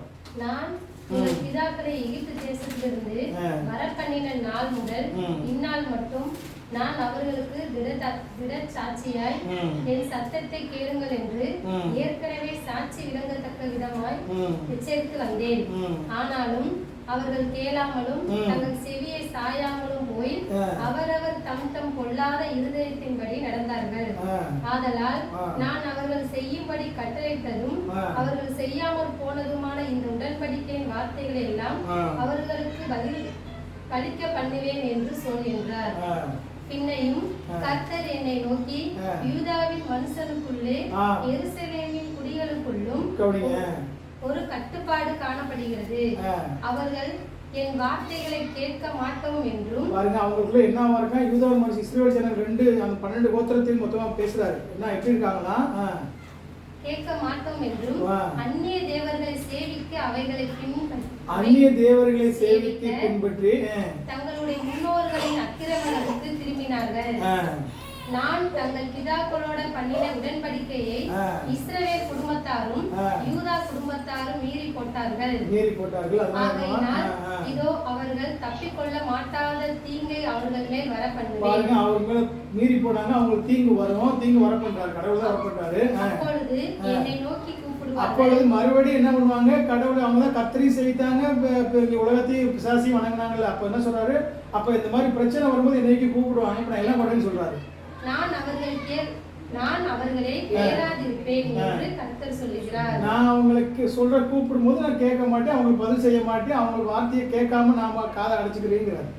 அப்போ இன்னைக்கு வெளிப்படுத்தப்பட்ட யார் மெய்யான கடவுள், சரியான வழியில் ஒரு ஆபத்து வரும்போது, பிரச்சனை வரும்போது தீர்வு கொடுக்க முடியும்னா, எனக்கு இந்த இருக்கிற வெறுமையான ஆத்துமலை யார் என்னை திருப்திப்படுத்த முடியும்னா, எனக்கு வெளிப்படுத்தப்பட்ட இந்த வேதாகம் வெளிப்படுத்தப்பட்ட மெய்யான ஆண்டவராக இயேசு கிறிஸ்து மாத்திரம்தான் எனக்கு திருப்தியை கொடுக்க முடியும். இந்த எந்த ஒரு மனிதனாலையும் எந்த விதமான ஒரு பொருளை உருவாக்கின பொருள்னாலையும் எனக்கு திருப்திப்படுத்த முடியாது. அதனாலதான் கடவுள் சொல்றாரு, பங்கு ஓட்ட இருதயத்தை கேட்கல. அவர் என்னால மனுஷனுடைய இருதயம் 2 சிம்மாசனத்துல இருக்கு. உலக பொருளுக்கும் இன்னைக்கு சொல்றாரு 2 எஜமான கூலியும் செய்யக்கூடாது. உலகத்துக்கும் நீங்க படிக்கிறாரு. மத்திய 6:24 மத்திய 6:24 படிங்க. உலக பொருளுக்கும் மத்திய 6:24 சொன்னா நம்ம மலைப்பிரசங்கத்துல கடவுள் பேசுறாரு. ஊழியம் செய்ய ஒருவனாலும் கூடாது. ஒருவனை பறித்து மற்றவனை சிதைப்பான், அல்லது ஒருவனை பற்றி கொண்டு மற்றவனை அசட்டை பண்ணுவான். தேவனுக்கும் உலக பொருளுக்கும் ஊழியம் செய்ய உங்களால் கூடாது. சொல்றாரு, அது உலக பொருளுக்கும் தேவனுக்கும் ஊழியம் செய்யக்கூடாது, தேவனுக்கும் உலக பொருளுக்கும் ஊழியம் செய்யக்கூடாது. அதாவது என்ன வேதம் சொல்றது, வார்த்தை கவனிங்க. சில இடத்துல எல்லாம் நீங்க கவனிச்சு படிக்கணும். அவர் முடியாதுன்னு சொல்லல, உலக பொருளுக்கும் தேவனுக்கும் ஊழியம் செய்ய முடியாதுன்னு சொல்லல, கூடாதுங்கிறார். முடியும், உங்களால செய்ய முடியும். உலகத்துக்கும் உலகத்தையும் நேசிக்க முடியும், கடவுளையும் நேசிக்க முடியும். ஆனா அது கூடாது, செய்யக்கூடாது. அவர் சொல்றாரு, இன்னைக்கு உலகத்துல அப்படித்தான் இருக்கிறாங்க. இன்னைக்கு உலகத்துல இருக்கிற எல்லா மனிதனும் உலகமும் வேணும், இன்னைக்கு கடவுளும் வேணும். அப்படியான காரியத்துல தான் இன்னைக்கு உலகத்தினுடைய தன்மை என்ன, உலகத்தினுடைய காரியம், உலகத்தினுடைய ஆசீர்வாதத்தை ரொம்ப முக்கியப்படுத்தி நம்ம வாழ்ந்தோம்னு சொன்னா தெய்வீகத்தினுடைய ஆத்மாவில் ஒரு வெறுமையாயிடும், ஆத்மாவோட நன்மை வெளியே போயிடும். அப்ப ஆத்மா திருப்தி அடையாது. அப்ப அதனாலதான் கடவுள் என்ன சொல்றாரு, இன்னைக்கு நம்ம சொல்லுவோம்ல, நார்மலா எண்ணெயில எவ்வளவுதான் தண்ணி ஊற்றினாலும், இல்லை தண்ணியில எவ்வளவுதான் எண்ணெயை ஊற்றினாலும் அது கலக்கவே கலக்காது, தனித்தனியாக தான் இருக்கும். அதுபோல நீங்க எப்பயும் மெய்யான தேவனை நீங்க வழிபடுவத வேற எந்த தெய்வ வழிபாட்டோட, வேற எந்த சிந்தனையோடு, கடவுள் கொடுக்கக்கூடிய முக்கிய இடத்த விட்டு நீங்க வேற எதுல கொடுத்தாலும் உங்களுக்கு அது திருப்தி அடையாது. அங்கே திருப்தியை வாழ முடியாது, சந்தோஷத்தை நீங்க அடைய முடியாது, சமாதானத்தையும் மகிழ்ச்சியும் நீங்க அடைய முடியாதுன்னு வேதம் தெளிவா சொல்லுது. மோட்சத்துக்கு சொல்ற பாதையும் நரகத்துக்கு சொல்ற பாதையும் ஒன்றும் கிடையாது, வேற வேற. அதனால நம்ம கடவுளை நீங்க தேடுற, நீங்க என்ன சொல்றாங்க, அவங்க இஸ்ரவேல் ஜனங்கள் அந்த பொய்யான கடவுளை வழிபட்டதுனால தான் அடிமைத்தனத்துக்குள்ள போனாங்க. மறுபடியும் நீங்க அதே தான் கிட்டத்தட்ட மேசியாவை புறக்கணிச்சதால தான் 1ஆம் நூற்றாண்டில் அவங்க எவ்வளவு பாடுகளையும் துன்பத்தையும் அடைச்சாங்க. ஆனால் நீங்க ஆண்டவர் இயேசு கிறிஸ்து ஒரே கடவுளை நீங்க வழிபட்டு பல வழிகளை வேற நீங்க ஆண்டவர் இயேசு கிறிஸ்துவை விட்டுட்டு பல வழிகளை வேற வழிகள் நீங்க மெய்யான கடவுளை தேட நீங்க முற்பட்டீங்கன்னு சொன்னா எவ்வளவு பெரிய முக்கியமான தண்டனைக்கு நம்ம ஆளாக நேரம்னு சொல்லுது. அதனால வேதம் திரும்ப சொல்லுது, தேவனுடைய ஆண்டவர் இயேசு கிறிஸ்து உங்க உள்ளங்களில் முதன்மை இடம் வைக்கும் போது தேவனுடைய ராஜ்யத்துக்கு தான் எல்லாவற்றையும் முதலிடம் நம்ம கொடுக்கணும். அவருடைய சரியான இடம் கொடுக்காத வரைக்கும் நம்ம இதயத்துக்குள்ள பொய்யான தெய்வங்களை உள்ளே வரவிட்டு பரலோக தேவனுடைய அன்பை நம்ம வந்து விட்டு விடுவோம் அப்படிங்கிறதான் வேற எச்சரிக்கிறது. எல்லா இடங்களையும் திருப்பி திருப்பி சொல்ல ஒன்றே ஒன்று தான், கடவுள் கொடுக்க வேண்டிய முக்கியமான இடத்த இந்த முதல் கட்டில் என்ன சொல்லுதுன்னா, முதலாம் கட்டில் என்ன சொல்லுதுன்னா, கடவுள் கொடுக்க வேண்டிய முக்கியமான முதன்மையான மேன்மையான இடத்தை விட்டு உலகத்தில் எந்த ஒரு பொருளுக்கோ நபருக்கோ உலகத்தில் இருக்க எந்த சந்தோஷத்தை கொடுத்துன்னு சொன்னால் அது விற்கிறோம். அதனால் அந்த காரியத்திலிருந்து நீங்கள் முழுமையாக, ஏன்னா கடவுள் வந்து உங்களை வந்து தனியாக, கடவுள் சொல்கிற ஒரே ஒரு காரியத்தின்னா கூட நீங்கள் புரிஞ்சு பாருங்கள், உலகத்தில் உங்களுக்கு தனியாக ஒரு கைரேகை, தனியாக கண்ரேகை, உலகத்தில் வந்து உங்களை போல ஒரு ஆள் கிடையாது. அப்படிங்கிற அர்த்தம் என்னன்னா நீங்கள் அதை புரியணும். நீ ஸ்பெஷல், அவ்வளோ மேன்மையானவங்க, அவ்வளோ மகிமையானவங்க, உன்னை தனிப்பட்ட முறையில் தனியாக உருவாக்கியிருக்காங்க. உங்களை போல இன்னொரு ஆள் கிடையாது, உங்களை போல இன்னொரு உருவத்தில் கிடையாது. உருவத்தில் இருந்தால் கூட உங்களுக்கு உண்டான ஒரு ஐடென்டிஃபையோ, உங்களுக்கு உண்டான மகிமையோ, உங்களுக்கு உண்டான மேன்மையோ வேறு யாருக்கும் கிடையாது. அப்போ அவ்வளோ மேன்மையாக உங்களை கடவுள் உருவாக்கியிருக்கிறார். அப்போ உன்னைய வந்து தனிப்பட்ட முறையில் நீங்கள் வந்து கடவுள்கிட்ட நீங்கள் அவருடைய சார்ந்து அவரோட சேர்ந்து வாழாமல், உலகத்திலே நீங்கள் 500 கோடி மக்கள் இருக்காங்க, 10 பேர் மக்கள் விட்டுருங்க, ஒரே ஆளுனா ஒரே ஆள் படைப்பு தான், ஒரு படைப்பு தான் என்பது மேன்மையான உலகத்தில் என்ன மட்டும். அதனால தான் பலியாகிற போது கூட எனக்கு பதிலாளராக மதித்தான்னு சொல்கிறேன். நான் ஒரு மனுஷன் இருந்தாலும் எனக்காக அந்த கடவுள் வந்து எனக்காக ஒரே மனிதனுக்காக தன்னுடைய அன்பை கொட்டி என்னை வந்து பாவம் மன்னிச்சுன்னா தான் அவர் என்னோட ஏற்றுக்கொள்ள முடியும். அப்போ அந்த அன்பில் நம்ம நினச்சி பார்க்கும்போது நம்மளுடைய ஒவ்வொருவருக்காக தன்னுடைய ரத்தத்தை சிந்தி நம்மளை மீட்டிருக்கிறார், நம்மளுக்காக தன்னுடைய சொந்த குமாரனை அனுப்பியிருக்கிறார், நம்ம ஒருவருக்காக கொடுத்துருக்கிறார். அப்போ நம்ம ஒவ்வொருவரும் சிந்திச்சு பார்க்கும்போது இந்த பாவ உலகத்தில் பாவ அடிமைத்தனத்துக்குள்ள கிடந்த நம்மளை இந்த மீட்டு பரலோக ராஜ்யத்துக்கு நம்ம சொந்தக்காரர் ஆக்கியிருக்காரு. அவளுடைய மகிமையும் வல்லமையும் நீங்கள் உணர்ந்தாக்க நீங்கள் கடவுளை ஆராதிக்க முடியும். இப்போ என்னுடைய அன்பான கடவுளின் அப்பா யார் அப்படின்னு தெரியலன்னா, இப்போ இல்லைன்னா கடவுளை குறித்து நம்ம குறை தான் சொல்லுவோம், கேள்வி தான் கேட்போம். நிறைய கேள்விகள் நம்ம கேட்கலாம், நம்ம அடுத்த வாரங்களை கூட நம்ம அதை பற்றி சிந்திப்போம். அதனால தவறான அந்த போதனைகளுக்குண்டாக நீ கடவுளுடைய அன்பையும் அவருடைய இரக்கத்தையும் நீங்கள் முழுமையாக உட்காந்து நீங்கள் ஆராய்ஞ்சாதான் உண்மையாக கடவுளை நீங்கள் ஆராதிக்க முடியும். இல்லைன்னு சொன்னால் அந்த உலகத்தில் இருக்கிற எந்த விதமான நம்ம பாதிப்புலேருந்தும் ஆபத்துலேருந்தும் நம்மளுடைய தேவைகள் கிடைக்காம இருக்கிறதுலேருந்து இப்படியான சூழ்நிலை மத்தியில் கடவுளை நம்ம வந்து உண்மையான இடத்துல ஆராதிக்க முடியாது. நீங்கள் அவரை ஆராதிக்கணும்னா முழுமையாக உங்களை அவர் மீட்டிருக்கிறார், உங்களுடைய அப்பா, அவங்களுடைய பிள்ளை. முதல்ல சொந்த தனிப்பட்ட முறையில் நீங்கள் அவரை நீங்கள் அப்பான்னு அறிஞ்சிருந்தாத்தான் உங்களுடைய அவர் தான் உங்களுக்கு அப்பா, என்னை சொந்த குமாரனா குமாரத்தை வச்சிருக்காது தெரிஞ்சாதான் என்னால் அவர் முழுமையான இதயத்தை கொடுக்க முடியும். அப்படியான சிந்தனையோடு தேவனை நம்ம ஆராதிப்போம்.